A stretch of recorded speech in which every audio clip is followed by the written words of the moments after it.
हालांकि यह जबरदस्त ताकत भी कम समय में रक्त देवता महल की सुरक्षा को नहीं तोड़ सकी, यह प्रदर्शित करते हुए कि रक्त देवता महल की सुरक्षा कितनी मजबूत थी। यह देखकर विराट को राहत की लहर महसूस हुई। सौभाग्य से रक्त देवता महल का रक्त नेत्र राक्षस स्वेच्छा से उनके तलवार संप्रदाय पर हमला करने के लिए चला गया था, अन्यथा यदि उनके तलवार संप्रदाय ने रक्त देवता महल पर हमला किया होता तो परिणाम अकल्पनीय होते।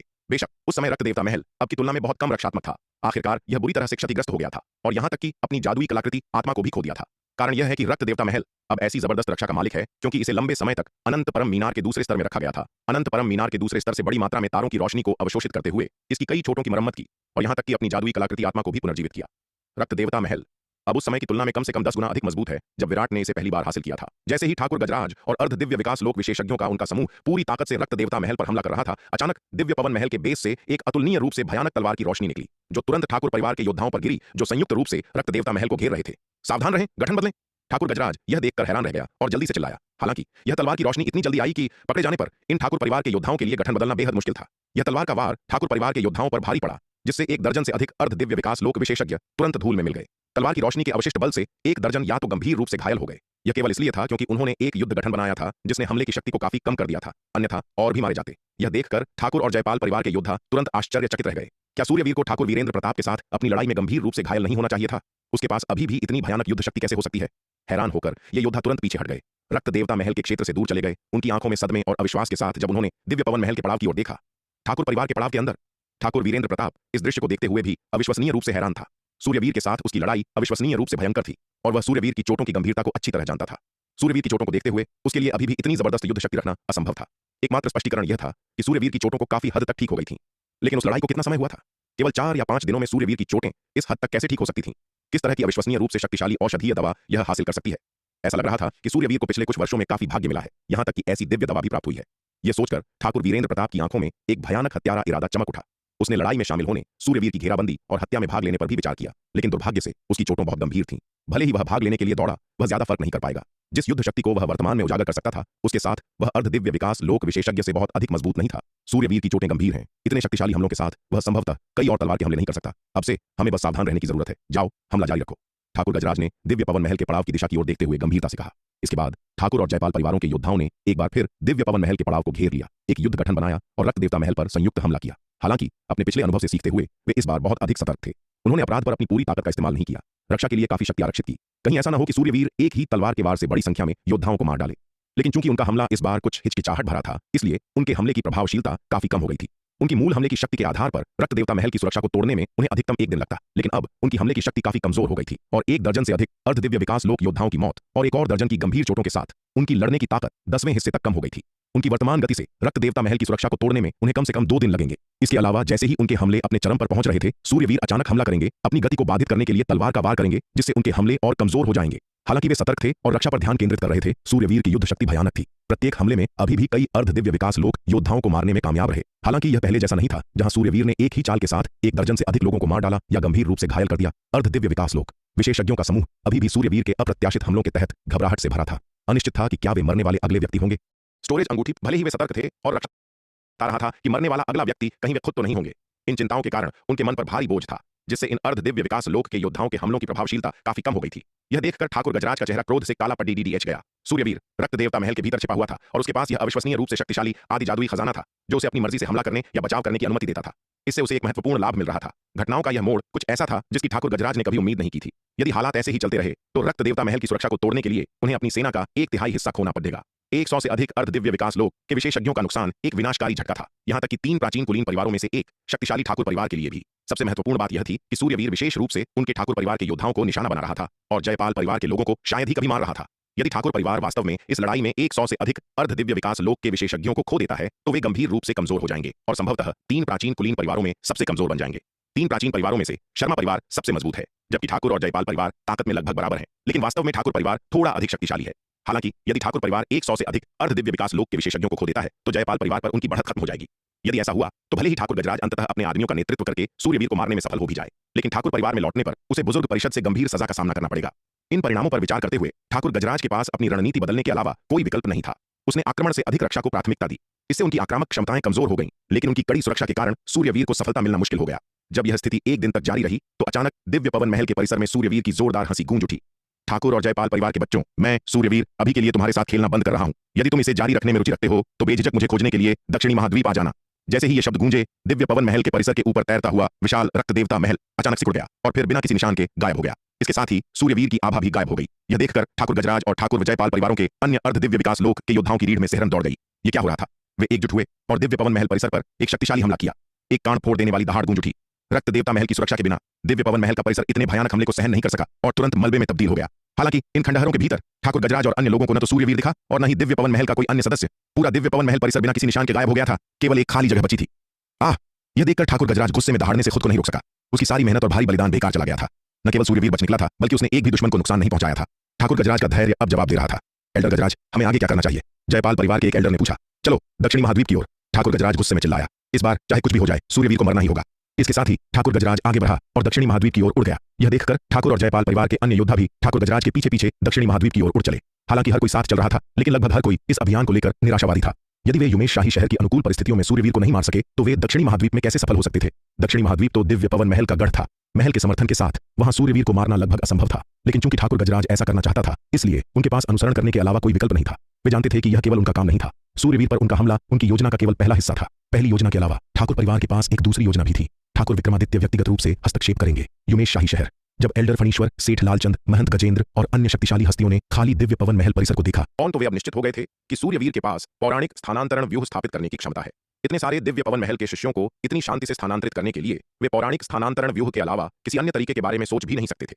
मध्य महाद्वीप की तूफानी हवाओं के ऊपर सुदूर आकाश में एक आकृति अकल्पनीय गति से उड़ रही थी। इस आकृति की गति ठाकुर वीरेंद्र प्रताप द्वारा अपने आदि उड्डीने वाले जादुई हथियार का उपयोग करने की गति से दोगुनी थी। तेज गति से उड़ने वाली यह आकृति कोई और नहीं बल्कि ठाकुर परिवार के मुखिया ठाकुर विक्रमादित्य थे। जब ठाकुर गजराज ठाकुर परिवार के अर्ध दिव्य विकास लोक के सदस्यों के एक समूह का नेतृत्व कर रहा था, तब वे भी एक ही समय में ठाकुर परिवार से निकले थे। उनकी गति से ठाकुर परिवार के क्षेत्र से युमेश शाही शहर तक उड़ने में उन्हें केवल आधा महीना लगेगा। उड़ते समय ठाकुर विक्रमादित्य को अचानक अपने स्थानिक जादुई खजाने में रखे संचार टोकन में कंपन महसूस हुआ। वे चौंक गए। फिर उनके चेहरे पर खुशी की लहर दौड़ गई। क्या ऐसा हो सकता है कि ठाकुर गजराज और उनके समूह का अभियान सफल हो गया हो? क्या उन्होंने सूर्यवीर को पूरी तरह से मार डाला था? वास्तव में उन्हें ठाकुर गजराज और उनके समूह के कार्यों पर बहुत भरोसा था। आखिरकार ठाकुर और जयपाल परिवारों के 300 अर्ध दिव्य विकास लोक विशेषज्ञों के एक साथ हमला करने पर अपनी चरम सीमा पर भी सूर्यवीर इसका सामना करने में सक्षम नहीं होता। इस तथ्य को तो छोड़ ही दें कि ठाकुर वीरेंद्र प्रताप के साथ अपनी लड़ाई में सूर्यवीर पहले से ही गंभीर रूप से घायल था। यह अभियान वास्तव में काफी अनुमानित था। ठाकुर परिवार से उनका एक साथ प्रस्थान केवल एक बैकअप योजना थी, एक एहतियात। ठाकुर विक्रमादित्य रुके, अपनी हथेली खोली, संचार टोकन निकाला और अंदर के संदेश को पढ़ने के लिए अपनी दिव्य चेतना का उपयोग किया। हालांकि संदेश पढ़ने के बाद ठाकुर विक्रमादित्य के चेहरे पर अत्यधिक क्रोध का भाव आ गया। बेकार, तुम सब के सब बेकार हो। ठाकुर विक्रमादित्य दहाड़े, उनकी आंखें खून जैसी लाल थीं और उनका चेहरा गुस्से से विकृत हो गया था। 300 अर्ध दिव्य विकास लोक विशेषज्ञों ने गंभीर रूप से घायल सूर्यवीर को घेर लिया था और उस पर हमला किया था। फिर भी वह भागने में सफल रहा। ये निकम्मे लोग पूरी तरह से बेकार थे। कड़क! अपने गुस्से में ठाकुर विक्रमादित्य ने अपनी ताकत पर नियंत्रण खो दिया और तुरंत अपने हाथ में मौजूद संचार टोकन को टुकड़ों में कुचल दिया। ठाकुर विक्रमादित्य की आकृति चमकी और उन्होंने अपनी यात्रा जारी रखी दक्षिणी महाद्वीप की ओर उड़ते हुए। ऐसा लग रहा था कि इस बार उन्हें व्यक्तिगत रूप से सूर्यवीर को मारना होगा। उनकी गति से जब तक वे दक्षिणी महाद्वीप पहुंचेंगे, ठाकुर गजराज और उनके बेकार मूर्खों का गिरोह शायद अभी रास्ते में ही होगा। युमेश शाही शहर दक्षिणी महाद्वीप से पूरे 150 खरब मील दूर था। ठाकुर गजराज की गति से वहां पहुंचने में कम से कम 1 महीना लगेगा, लेकिन ठाकुर विक्रमादित्य की गति से दूरी तय करने में 1 दिन भी नहीं लगेगा। युमेश शाही शहर की ओर उड़ने की तुलना में उन्हें दक्षिणी महाद्वीप तक पहुंचने में केवल 1 दिन अधिक लगेगा। सच कहूं तो हालांकि ठाकुर विक्रमादित्य व्यक्तिगत रूप से कार्रवाई करने जा रहे थे, फिर भी वे सूर्यवीर को खुद नहीं मारना चाहते थे, क्योंकि ऐसा करना दाव संघ के मुख्य गुट के साथ पूरी तरह से संबंध तोड़ने के बराबर होगा, जिसकी कीमत बहुत बड़ी होगी। हालांकि ठाकुर गजराज और उनका गिरोह बस बहुत ही बेकार था, इसलिए उनके पास व्यक्तिगत रूप से कार्य करने के अलावा कोई विकल्प नहीं था। दक्षिणी महाद्वीप स्थानांतरण व्यूह के माध्यम से पीछे हटने के बाद सूर्यवीर ने आराम करने की हिम्मत नहीं की। इसके बजाय उसने जल्द से जल्द अपनी चोटों से उबरने के लिए खुद को एकांत साधना में समर्पित कर दिया। ठाकुर परिवार उससे निपटने के लिए किसी भी हद तक जा सकता था, किसी भी साधन का सहारा ले सकता था। वह यह गारंटी नहीं दे सकता था कि इस विफल ऑपरेशन के बाद ठाकुर परिवार उसका शिकार करने के लिए और अधिक दिव्य विकास लोक विशेषज्ञों को नहीं भेजेगा। ठाकुर परिवार की प्रकृति को देखते हुए ऐसी बात बिल्कुल भी आश्चर्यजनक नहीं होगी। सूर्यवीर अपने जीवन और पूरे तलवार संप्रदाय के अस्तित्व को ठाकुर परिवार की दया पर छोड़ने की हिम्मत नहीं कर सकता था। सौभाग्य से विराट द्वारा प्रदान किया गया चमत्कारी मछली का मांस उसकी चोटों को भरने में अविश्वसनीय रूप से सहायक था। आराम और उपचार के माध्यम से उसकी चोटें बहुत तेज गति से ठीक हो रही थीं। मौजूदा दर से उसकी चोटें अधिक से अधिक 1 महीने में पूरी तरह से ठीक हो जाएंगी। दक्षिणी महाद्वीप लौटने के बाद सूर्यवीर को इतनी लगन से साधना करते देख विराट, जो चाहता था कि उसके पिता जल्द से जल्द अपनी चोटों से उबर जाएं, ने सूर्यवीर को अनंत परम मीनार के दूसरे स्तर में साधना करने की अनुमति दी। यह वह अनंत परम मीनार है जिसके बारे में तुमने बताया था। अनंत परम मीनार के दूसरे स्तर में प्रवेश करने के बाद सूर्यवीर ने अपने सामने के अविश्वसनीय रूप से अजीब दृश्य को देखा। उसकी आंखें पूरी तरह से सदमे से भरी थीं। यह अनंत परम मीनार निश्चित रूप से अकल्पनीय श्रेणी का एक जादुई खजाना था। सूर्यवीर ने अपने जीवन में बहुत कुछ देखा था, लेकिन अनंत परम मीनार के अजूबे अभी भी उसकी समझ से परे थे। उसने कभी ऐसे दिव्य खजाने के बारे में सुना भी नहीं था। उसे देखना तो दूर की बात थी। कोई आश्चर्य नहीं कि विराट ऐसा दिव्य खजाना प्राप्त करने के बाद दयनीय युद्ध कला योग्यता वाले एक बेबस कचरे से अविश्वसनीय रूप से शक्तिशाली युद्ध कला प्रतिभा वाले एक सुपर जीनियस में बदल गया। बिल्कुल सही, यह अनंत परम मीनार है। हम अभी जिस दुनिया में हैं वह अनंत परम मीनार का दूसरा स्तर है, विराट ने मुस्कुराते हुए कहा। यह क्या है? क्या यह पौराणिक जल तत्व मणि हो सकती है? अपने सदमे से उबरने के बाद सूर्यवीर की निगाहें एक अतुलनीय शक्तिशाली आभा बिखेरने वाली मणि पर टिकी। मोती से निकलने वाले शक्तिशाली उतार चढ़ाव और उसके चारों ओर जल ऊर्जा की अविश्वसनीय रूप से घनी आभा को देखकर सूर्यवीर एक बार फिर आश्चर्यचकित रह गया। न केवल जल तत्व मणि बल्कि अनंत परम मीनार के इस दूसरे स्तर में सूर्यवीर का सामना जीवन स्रोत मोती, स्थान समय निर्धारण पत्थर और पाताल कुआं जैसे अविश्वसनीय रूप से दुर्लभ और अद्भुत जादुई खजानों से भी हुआ। उसने एक प्राचीन दिव्य तलवार को एक नीले वस्त्र वाले बच्चे में बदलते हुए भी देखा और तारों वाले आकाश के नीचे नागदंत चावल का एक विशाल और हरा भरा खेत देखा। और वह नीले वस्त्र वाला बच्चा जो अकल्पनीय रूप से उच्च श्रेणी की प्राचीन दिव्य तलवार से बदला था, वास्तव में खेत जोत रहा था। यह देखकर सूर्यवीर पूरी तरह से हक्का बक्का रह गया। इतनी उच्च श्रेणी की एक प्राचीन दिव्य तलवार वास्तव में खेत जोत रही थी। यह बस सबसे असली चीज थी जिसे सूर्यवीर ने अपने जीवन में कभी देखा था। बेटा, उस प्राचीन दिव्य तलवार का उपयोग खेती के लिए क्यों किया जा रहा है?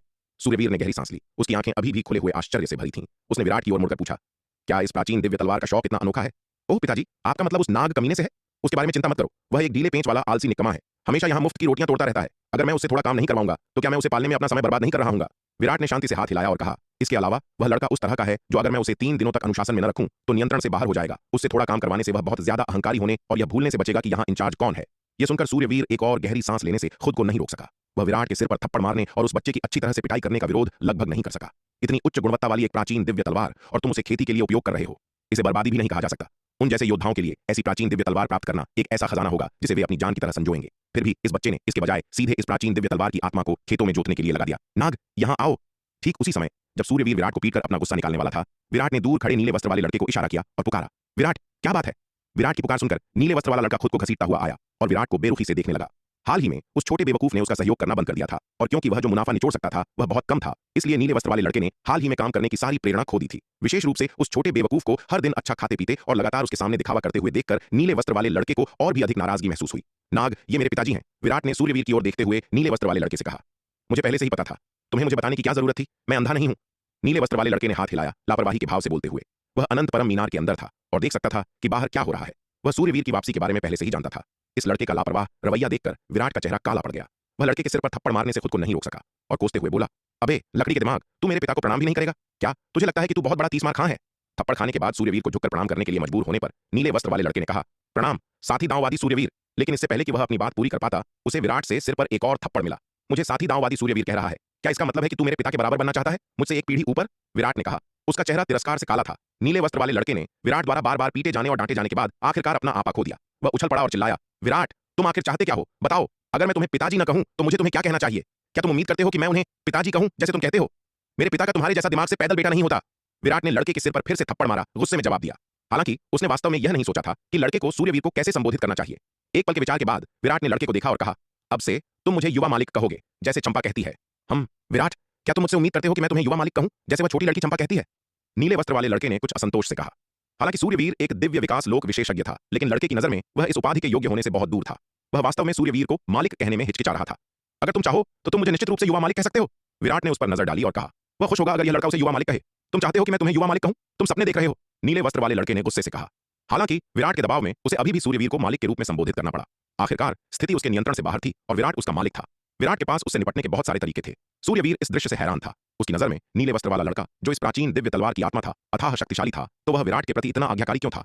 विराट यह नहीं बता सकता था कि नीले वस्त्र वाला लड़का कितना ठीक हो गया था, लेकिन सूर्यवीर अपनी पारखी नजर से एक ही नजर में देख सकता था कि नीले वस्त्र वाले लड़के की ताकत वास्तव में कितनी भयानक थी। अपने मालिक की मदद के बिना भी दिव्य तलवार स्वयं उस शक्ति को उजागर कर सकती थी जो शीर्ष स्तर के अर्ध दिव्य विकास लोक विशेषज्ञ से कम नहीं थी। यदि यह प्राचीन दिव्य तलवार किसी दिव्य विकास लोक विशेषज्ञ द्वारा चलाई जाती तो इसकी उजागर शक्ति अकल्पनीय होती। आखिरकार एक जादुई हथियार जो शक्ति उजागर कर सकता है वह पूरी तरह से उसके चलाने वाले की ताकत पर निर्भर करता है। हथियार की आत्मा अकेले अपनी पूरी क्षमता को उजागर करने के लिए अपर्याप्त है। अगर उसने ठाकुर वीरेंद्र प्रताप के साथ अपनी लड़ाई के दौरान नाग नामक इस प्राचीन दिव्य तलवार का इस्तेमाल किया होता तो ठाकुर वीरेंद्र प्रताप 10 चालों से भी कम समय में मारा जाता। विराट सूर्यवीर को अनंत परम मीनार के दूसरे स्तर में ले गया। जाने से पहले तलवार संप्रदाय के मामलों को संभालने के लिए संक्षेप में इसका खाका समझाया। वर्तमान में दिव्य पवन महल और तलवार संप्रदाय से बड़ी संख्या में नए भर्ती किए गए शिष्यों को कल्याणपुर में रखा जा रहा था। उसे एल्डर विदुषी, एल्डर नयना, एल्डर गार्गी और अन्य लोगों के साथ चर्चा करने की आवश्यकता थी कि इन नए शिष्यों का प्रबंधन कैसे किया जाए। विराट के जाने के बाद नीले वस्त्र वाले लड़के ने तुरंत सूर्यवीर से कहा, हे सूर्यवीर, तुम्हें अपने बेटे पर कड़ी नजर रखने की जरूरत है। देखो वह दिन भर क्या गंदगी फैला रहा है। यह काफी बुरा है कि वह मेरे जैसी प्राचीन दिव्य तलवार के साथ इतना असभ्य है, लेकिन वह मुझसे अपने लिए खेती भी करवाता है। तुम ही फैसला करो, क्या इस दुनिया में कोई न्याय है? सूर्यवीर ने शुरू में सोचा था कि विराट नीले वस्त्र वाले लड़के के प्रति थोड़ा बहुत कठोर हो रहा था, जो वास्तव में प्राचीन दिव्य तलवार थी, लेकिन जल्द ही उसे एहसास हुआ कि विराट की हरकतें पूरी तरह से उचित थीं। यह लड़का पूरी तरह से एक बेवकूफ था। उस तरह का जो अगर आप उसे अनुशासित न करें तो छत पर चढ़ जाएगा, और अगर आप उसे थोड़ी डील देंगे तो वह 7वें आसमान पर होगा। सूर्यवीर इस बेवकूफ से निपटना नहीं चाहता था और साधना शुरू करने के इरादे से जमीन पर पालथी मारकर बैठ गया। हालांकि नीले वस्त्र वाला लड़का उसे इतनी आसानी से छोड़ने वाला नहीं था। वह इस बारे में डींग मारता रहा कि वह कितना अद्भुत था और उसने कितनी शानदार चीजें देखी थीं। सूर्यवीर जल्दी ही नीले वस्त्र वाले लड़के की डींगों से दंग रह गया। उसका ज्ञान और अनुभव विराट से बहुत आगे था। वह जानता था कि यह साथी जो कह रहा था वह केवल खाली डींगे नहीं थी बल्कि तथ्यों पर आधारित थी। तो सूर्यवीर ने अपनी आंखें खोली और नीले वस्त्र वाले लड़के से बात करना शुरू कर दिया। उससे कुछ सवाल पूछे। यह देखकर कि सूर्यवीर वास्तव में उस पर विश्वास करता है, नीले वस्त्र वाला लड़का लगभग रोने को हो गया। सूर्यवीर, एक समान विचारधारा वाला, मैं आखिरकार एक समान विचारधारा वाले से मिला। नीले वस्त्र वाला लड़का चिल्लाया। उसके चेहरे पर आंसू थे। सूर्यवीर, तुम जानते हो वह देहाती विराट, मैंने उसे अपनी दुनिया के कुछ अनुभवों के बारे में बताया, लेकिन वह देहाती, वह मेरी कीमत नहीं पहचान सका और मैंने जो कुछ भी कहा उसे डींग मारना समझ लिया। नीले वस्त्र वाले लड़के ने तुरंत अपनी शिकायतें सूर्यवीर के सामने रख दी। विगत वर्षों में विराट का अनुसरण करना अविश्वसनीय रूप से घुटन भरा रहा था। वह एक प्रतिष्ठित प्राचीन दिव्य तलवारबाज था, विद्वान और ज्ञानी। फिर भी विराट के आसपास किसी ने उस पर विश्वास नहीं किया। विराट ने उस पर विश्वास नहीं किया, मूर्ख बाघ ने भी उस पर विश्वास नहीं किया, और वह छोटी बेवकूफ चिड़िया को मूर्ख नहीं बना सका। आखिरकार छोटी बेवकूफ चिड़िया एज और फीनिक्स, नील फीनिक्स की वंशज थी और उसने दुनिया देखी थी। उसकी चालें उसे मूर्ख नहीं बनाएंगी। सच कहें तो विराट की उसके प्रति अवमानना का एक बड़ा हिस्सा उस छोटी बेवकूफ चिड़िया के कारण था, क्योंकि वह छोटी बेवकूफ चिड़िया हमेशा उसे नीचा दिखाती थी। विराट के पास नीले वस्त्र वाला लड़का वास्तव में अपमानित महसूस करता था, यहां तक कि डींग मारने के लिए कोई भी नहीं मिलता था। लेकिन अब उसे आखिरकार कोई ऐसा मिल गया था जो उसकी डींगों को गंभीरता से सुनेगा, खासकर तब जब यह व्यक्ति विराट का पिता था, जिससे नीले वस्त्र वाले लड़के को उपलब्धि का बहुत बड़ा एहसास हुआ। नीले वस्त्र वाला लड़का इतना उत्साहित था कि शब्द इसे व्यक्त नहीं कर सकते थे। जैसे जैसे बातचीत गहरी होती गई, सूर्यवीर नीले वस्त्र वाले लड़के के ज्ञान की बहुत प्रशंसा करने से खुद को नहीं रोक सका। दोनों ने लगभग हर चीज के बारे में बात की, और जब उन्होंने साधना पर बात की तो सूर्यवीर और भी अधिक आश्चर्यचकित रह गया। साधना में इस लड़के की अंतर्दृष्टि सबसे गहरी और ज्ञानपूर्ण थी जिससे वह कभी मिला था। यहां तक कि उपाध्यक्ष दिवाकर भी तुलना नहीं कर सकते थे। लड़के की असाधारण क्षमताओं को महसूस करते हुए सूर्यवीर साधना के बारे में सीखने के लिए और भी विनम्रतापूर्वक उत्सुक हो गया। लड़के ने बिना किसी हिचकिचाहट के सूर्यवीर के सवालों का जवाब दिया। उसे शायद ही कभी डींग मारने के लिए कोई मिलता था, और अब जब कोई सुनने को तैयार था तो वह अवसर को हाथ से जाने नहीं देने वाला था। वह वास्तव में विराट की साधना का मार्गदर्शन करना चाहता था। उम्मीद करता था कि विराट उसकी प्रतिभा को पहचानेगा और उसे नए सम्मान के साथ देखेगा, जिससे उसका अहंकार संतुष्ट होगा। लेकिन महत्वपूर्ण बात यह थी कि विराट की साधना व्यक्तिगत रूप से अनंत परम मीनार से प्राप्त हुई थी। उसे निर्देश देना शायद ही उसकी जगह थी। शार्दूल और नीलिमा की साधना भी उनके अपने वंश से विरासत में मिली थी, इसलिए नीले वस्त्र वाला लड़का उनके प्रशिक्षण में हस्तक्षेप नहीं कर सकता था। इसलिए नीले वस्त्र वाले लड़के को लगा कि उसके पास प्रतिभा का खजाना है, लेकिन इसका उपयोग करने का कोई अवसर नहीं है। केवल आज ही उसे लगा कि उसकी प्रतिभा के चमकने की जगह है। विशेष रूप से उसके प्रति सूर्यवीर के बढ़ते सम्मानजनक रवैये को देखकर और जिस तरह से उसने युद्ध कला की अंतर्दृष्टि की व्याख्याओं को ध्यान से सुना, नीले वस्त्र वाले लड़के को बहुत संतुष्टि महसूस हुई। वह देहाती विराट प्रतिभा के प्रति अंधा था, अपनी क्षमताओं को देखने में असमर्थ था। शुक्र है उसका पिता उसके जैसा अंधा नहीं था। नीले वस्त्र वाले लड़के ने अपने हाथ अपनी पीठ के पीछे रखे श्रेष्ठता का भाव अपनाते हुए और लगातार सूर्यवीर की साधना प्रक्रिया में कुछ कमियों को सुधारा। सूर्यवीर ने विनम्रतापूर्वक लड़के के सुधारों को स्वीकार किया। नीले वस्त्र वाले लड़के का यह मार्गदर्शन उसके अपने सदियों के कठिन अध्ययन से कहीं बेहतर था। हालांकि सूर्यवीर दिव्य विकास लोक में प्रवेश कर चुका था, लेकिन इस क्षेत्र के बारे में उसकी समझ अभी पर्याप्त नहीं थी। वह अभी भी खोज रहा था कि इसके भीतर साधना कैसे की जाए। जबकि उसने एक बार दाव संघ के विरासत मैदान से एक अत्यधिक उन्नत साधना तकनीक प्राप्त की थी। दिव्य विकास लोक के चरम तक पहुंचने के लिए पर्याप्त तकनीक प्राप्त करना एक बात थी, वास्तव में इसके साधना रहस्यों को समझना दूसरी बात थी। एक ही तकनीक की साधना करने वाले अलग अलग योद्धा समझ के अलग अलग स्तरों के कारण पूरी तरह से अलग परिणाम प्राप्त करेंगे। लेकिन अब नीले वस्त्र वाले लड़के के मार्गदर्शन से सूर्यवीर की कई शंकाएं अचानक गायब हो गईं। दिव्य विकास लोक में नीले वस्त्र वाले लड़के की अंतर्दृष्टि अविश्वसनीय रूप से गहरी थी, जैसे कि इस क्षेत्र में उसकी आंखों में कोई रहस्य ही नहीं था। सूर्यवीर यह सोचने से खुद को नहीं रोक सका कि यह नीले वस्त्र वाला लड़का जो एक प्राचीन दिव्य तलवार से बदला है, वास्तव में किस तरह का प्राणी है। साथ ही दांववादी नाग, आप निश्चित रूप से आदि जादुई खजाना के स्तर को पार कर चुके होंगे, है ना? सूर्यवीर ने नीले वस्त्र वाले लड़के को देखा और उत्सुकता से पूछने से खुद को नहीं रोक सका। उसे लगा कि केवल एक आदि जादुई खजाना की आत्मा के पास इतना गहरा ज्ञान नहीं हो सकता। एकमात्र संभावना यह थी कि यह नीले वस्त्र वाला लड़का आदि जादुई खजाना क्षेत्र से परे का अस्तित्व था। सूर्यवीर, इतने महत्वाकांक्षी मत बनो। मेरी उत्पत्ति तुम्हारी दयनीय उथली समझ से परे है। नीले वस्त्र वाले लड़के ने अपने हाथ पीठ के पीछे रखकर सूंघा और पुराने जमाने के तरीके से कहा, मुझसे मेरी उत्पत्ति के बारे में पूछने से पहले अमरलोक में प्रवेश करने तक प्रतीक्षा करो। अमरलोक? अमरलोक क्या है? यह सुनकर सूर्यवीर ने भ्रम में पूछा, कैसा देहाती है, उसे अमरलोक के बारे में भी नहीं पता। नीले वस्त्र वाले लड़के ने फिर से सूंघा, एक अहंकारी हवा अपनाते हुए। दिव्य विकास लोक के ऊपर महाविपत्ति लोक है। 9 विपत्तियों से बचे रहने के बाद व्यक्ति अमर हो जाता है। एक अमर लोक विशेषज्ञ बनने से लगभग अनंत जीवन काल मिलता है, जो किसी को असंख्य लोगों के भीतर एक क्षेत्र के अधिपति के रूप में अर्हता प्राप्त करने के लिए भी योग्य बनाता है। यह सुनकर सूर्यवीर एक बार फिर दंग रह गया, गहरी सांस लेते हुए। उसे मानना पड़ा, वह नीले वस्त्र वाले लड़के से एक बार फिर प्रभावित हुआ। अपने सीमित ज्ञान के साथ एकमात्र क्षेत्र जिसे वह वर्तमान में समझ सकता था, वह मोटे तौर पर दिव्य विकास लोक था। हालांकि वह स्पष्ट रूप से जानता था कि दिव्य विकास लोक युद्ध कला का अंत नहीं था और वास्तव में इसके ऊपर उच्च क्षेत्र थे, लेकिन उसने उम्मीद नहीं की थी कि इसके ऊपर 2 प्रमुख क्षेत्र होंगे, महाविपत्ति लोक और अमरलोक। इसके अलावा नीले वस्त्र वाले लड़के के लहजे से ऐसा लग रहा था कि अमरलोक भी युद्ध कला का अंत नहीं था, क्योंकि हरे वस्त्र वाले लड़के ने कहा कि केवल अमरलोक में एक शक्तिशाली प्राणी बनकर ही कोई शुरुआत में असंख्य लोगों में एक क्षेत्र का अधिपति बनने के योग्य होता है। हरे वस्त्र वाले लड़के ने विशेष रूप से अपने शब्दों में इस शुरुआत पर जोर दिया था। इसका मतलब था कि अमरलोक के ऊपर भी उच्च क्षेत्र थे। युद्ध कला का मार्ग वास्तव में विशाल और असीम था। शीर्ष पर दृश्य अंतहीन रूप से आकर्षक था। सूर्यवीर इन क्षेत्रों के बारे में पूछना जारी रखना चाहता था, लेकिन इससे पहले कि वह बोल पाता, हरे वस्त्र वाले लड़के ने अपनी आस्तीन झटक दी और पुराने जमाने के लहजे में कहा, ठीक है, तुम्हें अब इन चीजों के बारे में बहुत अधिक प्रश्न पूछने की आवश्यकता नहीं है। तुमने अभी अभी दिव्य विकास लोक में प्रवेश किया है और तुम अभी भी महाविपत्ति लोक से बहुत दूर हो। इतने महत्वाकांक्षी मत बनो। पहले दिव्य विकास लोक के चरम तक लगन से साधना करो। साथी दांववादी नाग सही कह रहे हैं। यह सुनकर सूर्यवीर का दिल धड़कने लगा और उसने जल्दी से उत्तर दिया, हम एक होनहार युवक। यह देखकर हरे वस्त्र वाले लड़के ने गंभीरता से सिर हिलाया। सूर्यवीर के आज्ञाकारी रवैये को देखकर नीले वस्त्र वाला लड़का बहुत खुश हुआ। उसे विराट के हाथों बहुत नुकसान उठाना पड़ा था, लेकिन सूर्यवीर के साथ उसे सौदे का बेहतर अंत मिला था। इसने लड़के के अहंकार को बहुत संतुष्ट किया, जिससे वह गुप्त रूप से प्रसन्न हुआ। सूर्यवीर, नीले वस्त्र वाले लड़के ने अवसर का लाभ उठाते हुए कहा, मेरी ओर देखो। मेरे जैसा एक प्राचीन दिव्य तलवारबाज दिन भर इस तरह का खेत का काम कर रहा है। क्या यह मेरी प्रतिभा की बर्बादी नहीं है? साथ ही दांववादी नाग सही कह रहे हैं। आपकी क्षमताओं के साथ इस तरह का खेत का काम करना वास्तव में आपकी प्रतिभा की बर्बादी है। सूर्यवीर ने पूरे दिल से सहमति व्यक्त की। साथी दांववादी सूर्यवीर, आप जानते हैं कि क्या करना है ना? नीले वस्त्र वाले लड़के ने फिर से सूर्यवीर की ओर देखा। चिंता मत करो साथी दांववादी नाग, मैं बाद में उस बच्चे विराट से बात करूंगा और उसे तुम्हें इस काम से मुक्त करने के लिए कहूंगा। निहित अर्थ को समझते हुए सूर्यवीर ने तुरंत उत्तर दिया। उसे लगा कि नीले वस्त्र वाले लड़के जैसे ज्ञानी प्राचीन तलवारबाज को अनंत परम मीनार में फसल उगाने देना वास्तव में प्रतिभा की बर्बादी थी। अहम, बहुत अच्छा। नीले वस्त्र वाले लड़के ने संतुष्टि के साथ सिर हिलाया और कहा, साथी, मैं प्राचीन लड़ाई में गंभीर रूप से घायल हो गया था और ठीक होने से बहुत दूर हूं। प्राचीन महाद्वीप का झरना का पानी जो विराट प्राचीन महाद्वीप से लाया था मेरी रिकवरी में बहुत मदद करता है, लेकिन विराट अक्सर मेरा हिस्सा रोक लेता है। आपको पता होना चाहिए कि इसके बारे में क्या करना है ना? चिंता न करें साथी दांववादी नाग, मैं इस बारे में उस बच्चे विराट से बात करूंगा और यह सुनिश्चित करने की पूरी कोशिश करूंगा कि साथी दांववादी नाग के पास भविष्य में अपनी चोटों को भरने के लिए पर्याप्त मात्रा में झरने का पानी हो। सूर्यवीर ने आसानी से कहा। विराट, उस बच्चे ने वास्तव में कुछ अनुचित किया। उसके पास इतनी शक्तिशाली प्राचीन दिव्य तलवार थी, फिर भी उसने उसकी चोटों से उबरने में मदद करने के लिए अपना सर्वश्रेष्ठ नहीं किया। इसके बजाय उसने नीले वस्त्र वाले लड़के से दिन भर खेती जैसा कठिन श्रम करवाया। मुझे नहीं पता कि वह बच्चा क्या सोच रहा था। सूर्यवीर को इतनी आसानी से सहमत होते देख नीले वस्त्र वाला लड़का बहुत खुश हुआ। ऐसा लग रहा था कि उसका कठिन समय आखिरकार समाप्त हो रहा था। उसे आखिरकार कोई ऐसा मिल गया था जो विराट को दबा सके। जब तक वह उसके पिता को मूर्ख बना सकता था, तब तक उसे विराट से निपटने के बारे में चिंता करने की जरूरत नहीं थी।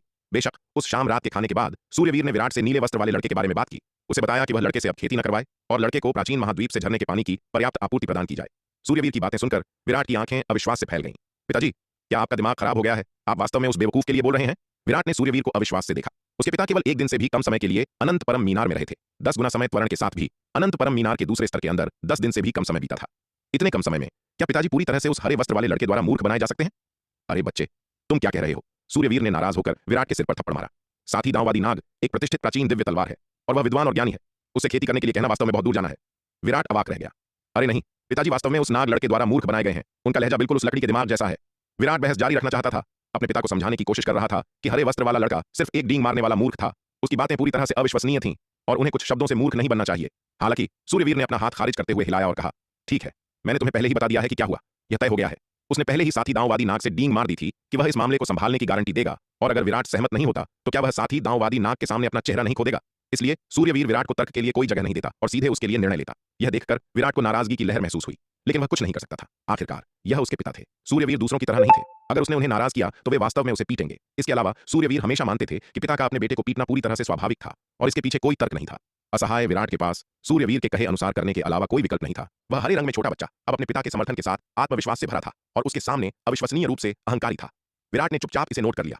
बाद में इस आदमी के साथ स्कोर बराबर करने की योजना बनाई। अपने पिता के समर्थन के साथ हरे रंग के युवा लड़के को अब खेती करने की आवश्यकता नहीं थी, लेकिन अनंत परम मीनार के दूसरे स्तर पर विशाल नागदंत चावल के धान को सड़ने के लिए नहीं छोड़ा जा सकता था। विराट के पास खेतों के प्रबंधन को संभालने के लिए शार्दुल को रखने के अलावा कोई विकल्प नहीं था। विराट की राहत के लिए शार्दुल अपने सबसे आज्ञाकारी अधीनस्थ के रूप में अपनी प्रतिष्ठा पर खरा उतरा। इसने आलसी युवा लड़के या छोटी चिड़िया के विपरीत बिना किसी शॉर्टकट के लगन से काम किया। शार्दुल ने न केवल नागदंत चावल के धान का त्रुटिहीन प्रबंधन किया, बल्कि हर दिन प्राचीन महाद्वीप की प्राचीन धाराओं से बड़ी मात्रा में पानी भी बाहर लाया। शार्दुल द्वारा लाए गए प्राचीन महाद्वीप की धाराओं ने न केवल हरे रंग के लड़के की दैनिक जरूरतों को पूरा किया, बल्कि बड़ी संख्या में नागदंत चावल के धान की सिंचाई भी की, जिससे नागदंत चावल के तीसरे संस्करण की पैदावार हरे रंग के लड़के के प्रबंधन के समय की तुलना में 4 या 5 गुना अधिक हो गई। इससे विराट बहुत खुश हुआ। यदि उसके सभी अधीनस्थ शार्दुल की तरह आज्ञाकारी होते तो उसे चिंता करने की बहुत कम जरूरत होती। अनंत परम मीनार के दूसरे स्तर में अपने द्वारा खाए गए मछली और मांस को साधना और परिष्कृत करने और अपनी चोटों से उबरने के अलावा सूर्यवीर ने अपना बाकी समय हरे रंग के लड़के से साधना के मामलों पर सलाह लेने में बिताया। हरे रंग का लड़का सूर्यवीर का मार्गदर्शन करने के लिए बहुत समर्पित था। वह अच्छी तरह जानता था कि उसका वर्तमान लापरवाह जीवन पूरी तरह से सूर्यवीर के कारण था। सूर्यवीर के समर्थन के बिना विराट निश्चित रूप से सूर्यवीर के आसपास न होने पर तुरंत उसके साथ हिसाब बराबर करने आएगा। स्वाभाविक रूप से हरे रंग का लड़का भी इस मजबूत समर्थन को विकसित करेगा। जब तक वह सूर्यवीर के साथ अच्छे संबंध बनाए रखता है, तब तक उसे अच्छा जीवन न होने की चिंता नहीं करनी पड़ेगी। सूर्यवीर को अनंत परम मीनार के दूसरे स्तर में शांतिपूर्वक ठीक होने की अनुमति देने के लिए विराट ने चंपा, आयु और अन्य लोगों को दूसरे स्तर में मछली और नागदंत चावल के तीसरे संस्करण को विशेष रूप से सूर्यवीर के लिए पकाने के लिए भेजा, जिससे उसे लगातार टॉवर के अंदर और बाहर भागने की परेशानी से बचाया जा सके। समय बीतता गया और 10 दिन जल्दी बीत गए। 10 गुना समय त्वरण के कारण अनंत परम मीनार के दूसरे स्तर में पूरे 100 दिन बीत चुके थे। इस बिंदु पर सूर्यवीर की चोटें न केवल पूरी तरह से ठीक हो गई थीं, बल्कि उसकी साधना भी नाटकीय रूप से बढ़ गई थी। हरे रंग के लड़के के मार्गदर्शन के लिए धन्यवाद। अविश्वसनीय रूप से शक्तिशाली मछली और नागदंत चावल के तीसरे संस्करण की आपूर्ति के साथ सूर्यवीर की साधना की गति अविश्वसनीय स्तर पर पहुंच गई थी। इस बिंदु पर सूर्यवीर ने अनंत परम मीनार के दूसरे स्तर में अधिक समय तक नहीं रहने का फैसला किया और चला गया। उसने महसूस किया था कि वहां उसकी साधना टॉवर पर भारी बोझ डाल रही थी। हालांकि अनंत परम मीनार एक अकल्पनीय रूप से उच्च श्रेणी का दिव्य खजाना है, लेकिन यह मरम्मत से बहुत दूर है। हरे वस्त्र वाला लड़का, जल तत्व मणि, स्थान समय निर्धारण पत्थर, पाताल कुआं और विशाल नागदंत चावल के धान पहले से ही टॉवर की ऊर्जा को लगातार अवशोषित करके उस पर काफी बोझ डाल रहे थे। अब उसके जुड़ने के साथ एक दिव्य विकास लोक विशेषज्ञ जो प्रतिदिन टॉवर के दूसरे स्तर से भारी मात्रा में तारों की रोशनी को अवशोषित करता है, टॉवर पर दबाव और भी अधिक है। यदि वह लंबे समय तक दूसरे स्तर पर साधना करना जारी रखता है तो इसका टॉवर पर बहुत हानिकारक प्रभाव पड़ने की संभावना है। अब जब उसकी चोटें ठीक हो गई हैं और उसकी साधना नाटकीय रूप से बढ़ गई है तो दूसरे स्तर पर साधना जारी रखना अनावश्यक है। वह अपने स्वार्थ के लिए टॉवर की स्थिति की अवहेलना नहीं कर सकता। जब सूर्यवीर अनंत परम मीनार से निकला तो हरे वस्त्र वाला लड़का भी चला गया। वह चिंतित था कि जब सूर्यवीर आसपास नहीं होगा तो विराट तुरंत उसके साथ हिसाब बराबर करेगा।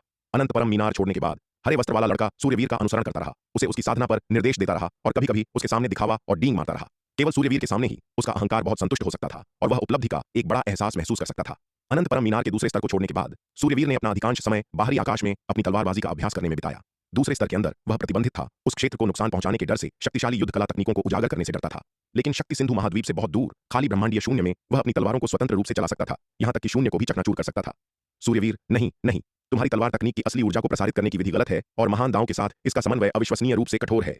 नीले वस्त्र वाले लड़के ने सूर्यवीर को अपनी तलवारबाजी का अभ्यास करते हुए देखकर तुरंत अपना सिर हिलाया। एक प्राचीन दिव्य तलवार के रूप में उसकी सबसे बड़ी ताकत तलवारबाजी में थी। बाहरी लोगों को जो शक्तिशाली और उत्तम तलवारबाजी दिखाई देती थी वह युवा लड़के की आंखों में खामियों से भरी और पूरी तरह से अनाड़ी थी। उसने तुरंत सूर्यवीर की तलवारबाजी में कई कमजोरियां देखी। कृपया मेरा मार्गदर्शन करें, साथी दांववादी नाग। यह सुनकर सूर्यवीर ने तुरंत अपनी हरकतों को रोक दिया, नीले वस्त्र वाले लड़के के प्रति सम्मानजनक नमन में अपने हाथ कप किए और विनम्रतापूर्वक कहा। नीले वस्त्र वाले लड़के के साथ समय बिताने के बाद वह गहराई से समझ गया था कि वह वास्तव में कितना कुशल था। अगर नीले वस्त्र वाले लड़के ने कहा कि यह गलत था तो यह निश्चित रूप से गलत था। नीले वस्त्र वाले लड़के ने फिर सूर्यवीर की तलवारबाजी में कमियों को इंगित किया और इसे सुधारने के लिए अपनी पद्धति की व्याख्या की। सूर्यवीर ने नीले वस्त्र वाले लड़के द्वारा सुधारी गई तलवारबाजी की कोशिश की और निश्चित रूप से इसकी शक्ति 2 या 3 गुना से अधिक बढ़ गई। यह देखकर नीले वस्त्र वाले लड़के के लिए सूर्यवीर की प्रशंसापूर्ण भक्ति के बिंदु पर पहुंच गई। नीले वस्त्र वाले लड़के के मार्गदर्शन के बिना उसने कभी सोचा भी नहीं होगा कि इस तलवारबाजी का उपयोग इस तरह से किया जा सकता है। इसके बाद सूर्यवीर ने अपनी विकसित तलवारबाजी का अभ्यास करना जारी रखा और प्रत्येक चाल के साथ जो उसने प्रदर्शित की, नीले वस्त्र वाले लड़के ने इसकी निर्दयता से आलोचना की। एक दर्जन से अधिक चालों के लिए सूर्यवीर की तलवार तकनीक की कमियों को इंगित करने के बाद हरे रंग के युवा लड़के ने अंततः अधीरता से कहा, ठीक है सूर्यवीर, इस कचरा तलवार तकनीक का अभ्यास करना बंद करो, यह समय की पूरी बर्बादी है। ओह साथी दांववादी नाग, यह तलवार तकनीक सबसे शक्तिशाली है जिसका मैंने कभी अभ्यास किया है। अन्य तलवार तकनीकें शायद इससे भी ज्यादा दयनीय हैं। सूर्यवीर ने असहाय होकर कहा। उसकी तलवार तकनीक को दांव संघ की कई तलवार तकनीकों के बीच भी बेहद श्रेष्ठ माना जाता था। दांव संघ के दांव शिष्यों में से अनगिनत दांव शिष्यों ने इस तलवार तकनीक की विरासत प्राप्त करने के लिए हर संभव कोशिश की, यहां तक कि उसे भी इस तलवार तकनीक की विरासत प्राप्त करने के लिए काफी कीमत चुकानी पड़ी। इसके अलावा इन वर्षों में उसने शक्ति सिंधु महाद्वीप पर हावी होने के लिए इस तलवार तकनीक पर भरोसा किया था और हालांकि उसे अजेय नहीं कहा जा सकता था, लेकिन वास्तव में समान क्षेत्र के बहुत कम लोग थे जो उसे टक्कर दे सकते थे। लेकिन यह बेहद श्रेष्ठ तलवार तकनीक नीले वस्त्र वाले युवा लड़के की नजर में पूरी तरह से बेकार थी, जिसने इसे कचरा कहा। अगर किसी और ने ऐसा कहा होता तो सूर्यवीर उन्हें सबक सिखाता और उन्हें इस कचरा तलवार तकनीक की शक्ति दिखाता, लेकिन चूंकि नीले वस्त्र वाले युवा लड़के ने ऐसा कहा, सूर्यवीर को केवल असहायता महसूस हुई, क्योंकि नीले वस्त्र वाले युवा लड़के को वास्तव में तलवार तकनीक का उस तरह से मूल्यांकन करने का अधिकार था। बस वो दर्जन भर चालें जिन्हें नीले वस्त्र वाले युवा लड़के ने संशोधित किया था, ने इस तलवार तकनीक की शक्ति को कई गुना बढ़ा दिया था, जिसे सूर्यवीर को स्वीकार करना पड़ा। ठीक है, ये देखते हुए कि तुम हाल ही में थोड़े समझदार रहे हो, मैं तुम्हें एक तलवार तकनीक सिखाऊंगा, नीले वस्त्र वाले लड़के ने कहा, सूर्यवीर की भौं पर उंगली रखकर। एक पल में सूर्यवीर को अपने दिमाग में जानकारी का एक विशाल प्रवाह महसूस हुआ। थोड़ी देर बाद नीले वस्त्र वाले लड़के ने अपनी उंगलियां हटा लीं और सूर्यवीर के दिमाग में एक सर्वोच्च शक्तिशाली तलवार तकनीक दिखाई दी। इस तलवार तकनीक की शक्ति और रहस्य पूरी तरह से सूर्यवीर की समझ से परे थे, यहां तक कि दांव संघ की सबसे शक्तिशाली तलवार तकनीक भी इसकी तुलना में पूरी तरह से महत्वहीन होगी। इस समय सूर्यवीर पूरी तरह से हैरान था। यह नीले वस्त्र वाला लड़का आखिर था कौन? उसने ऐसी गहरी तलवार तकनीक में महारत कैसे हासिल की? अब सूर्यवीर को लगा कि नीले वस्त्र वाला लड़का और भी अधिक अथाह होता जा रहा है और उसके प्रति उसका सम्मान और भी मजबूत हो गया। इस तलवार तकनीक को लोकाकाश महाविकास तलवार कला, लुओतियन ग्रेट इवोल्यूशन स्वॉर्ड आर्ट कहा जाता है, जो मेरे पिछले मालिक का विशेष कौशल है। नीले वस्त्र वाले लड़के ने श्रेष्ठता के भाव के साथ कहा। उसके हाथ उसकी पीठ के पीछे थे। लोकाकाश महाविकास तलवार कला 9 स्तरों में विभाजित है। जो मैंने तुम्हें अभी सिखाया है वह पहला स्तर है, बुनियादी प्रारंभिक तलवार तकनीक।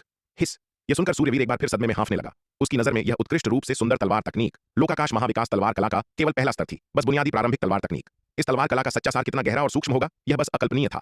साथ ही दांववादी नाग, जब आपने इसे पहले ही सिखा दिया है तो मुझे पूरी तलवार कला भी क्यों नहीं सिखाते? सूर्यवीर ने सावधानी से पूछा। नीले वस्त्र वाले लड़के की बातें सुनने के बाद सूर्यवीर बहुत उत्सुक था कि पूरी लोकाकाश महाविकास तलवार कला कैसी थी। सूर्यवीर, इतने अति महत्वाकांक्षी मत बनो। तुम शायद लोकाकाश महाविकास तलवार तकनीक की पहली 18 प्रारंभिक चालों में भी महारत हासिल नहीं कर पाओगे। उच्च स्तरीय तलवार तकनीकों की तो बात ही छोड़ दो। हरे रंग के युवा लड़के ने उस पर नजर डाली और उसे पुराने जमाने के लहजे में भाषण दिया।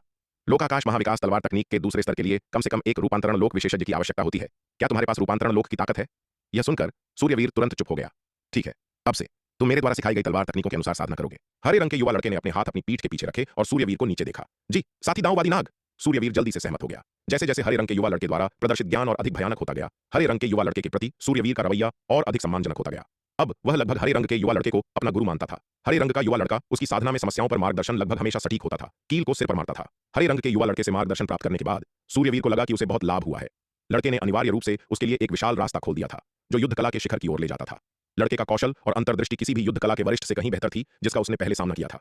सूर्यवीर की आंखों में हरे रंग का लड़का सबसे शानदार और प्रबुद्ध शिक्षक था। जैसा कि एक तलवार कौतुक से उम्मीद थी, सूर्यवीर ने जल्दी ही हरे रंग के युवा लड़के के मार्गदर्शन में लोकाकाश महाविकास तलवार तकनीक के पहले स्तर की पहली 2 चालों में महारत हासिल कर ली। लोकाकाश महाविकास तलवार तकनीक के पहले स्तर में 18 चालें हैं जिनमें से प्रत्येक पिछले की तुलना में अधिक शक्तिशाली है। बस पहले स्तर की दूसरी चाल में महारत हासिल करने पर सूर्यवीर को लगा कि यह चाल उसकी सबसे शक्तिशाली तलवार तकनीक से 10 गुना अधिक मजबूत थी। हम्मा, बुरा नहीं है सूर्यवीर, तुम्हारी तलवार प्रतिभा ठीक ठाक है, मुश्किल से ठीक ठाक। हरे रंग के युवा लड़के ने स्वीकृति में सिर हिलाया। सच में युवा लड़का जानबूझकर सूर्यवीर को नीचा नहीं दिखा रहा था। उसने अपने पूर्व मालिक के साथ अनगिनत दुनिया की यात्रा की थी और सभी प्रकार के युद्ध कला प्रतिभाओं को देखा था। सूर्यवीर की युद्ध कला प्रतिभा, जबकि शक्ति सिंधु महाद्वीप के सुदूर कोने में निर्विवाद रूप से एक दुर्लभ प्रतिभा थी, फिर भी असंख्य लोगों के सच्चे कौतुक की तुलना में फीकी थी। केवल विराट जैसा एक सन की ही वास्तव में हरे रंग के युवा लड़के की प्रशंसा अर्जित कर सकता था। लघु महान क्षेत्र के अंतिम चरण के कल्टीवेटर की साधना रखने के लिए और फिर भी एक मध्य चरण आरोहण लोक विशेषज्ञ की दुर्जेय शक्ति को टक्कर देने के लिए हरे रंग के युवा लड़के के रूप में जानकार किसी के लिए भी एक दुर्लभ उपलब्धि थी।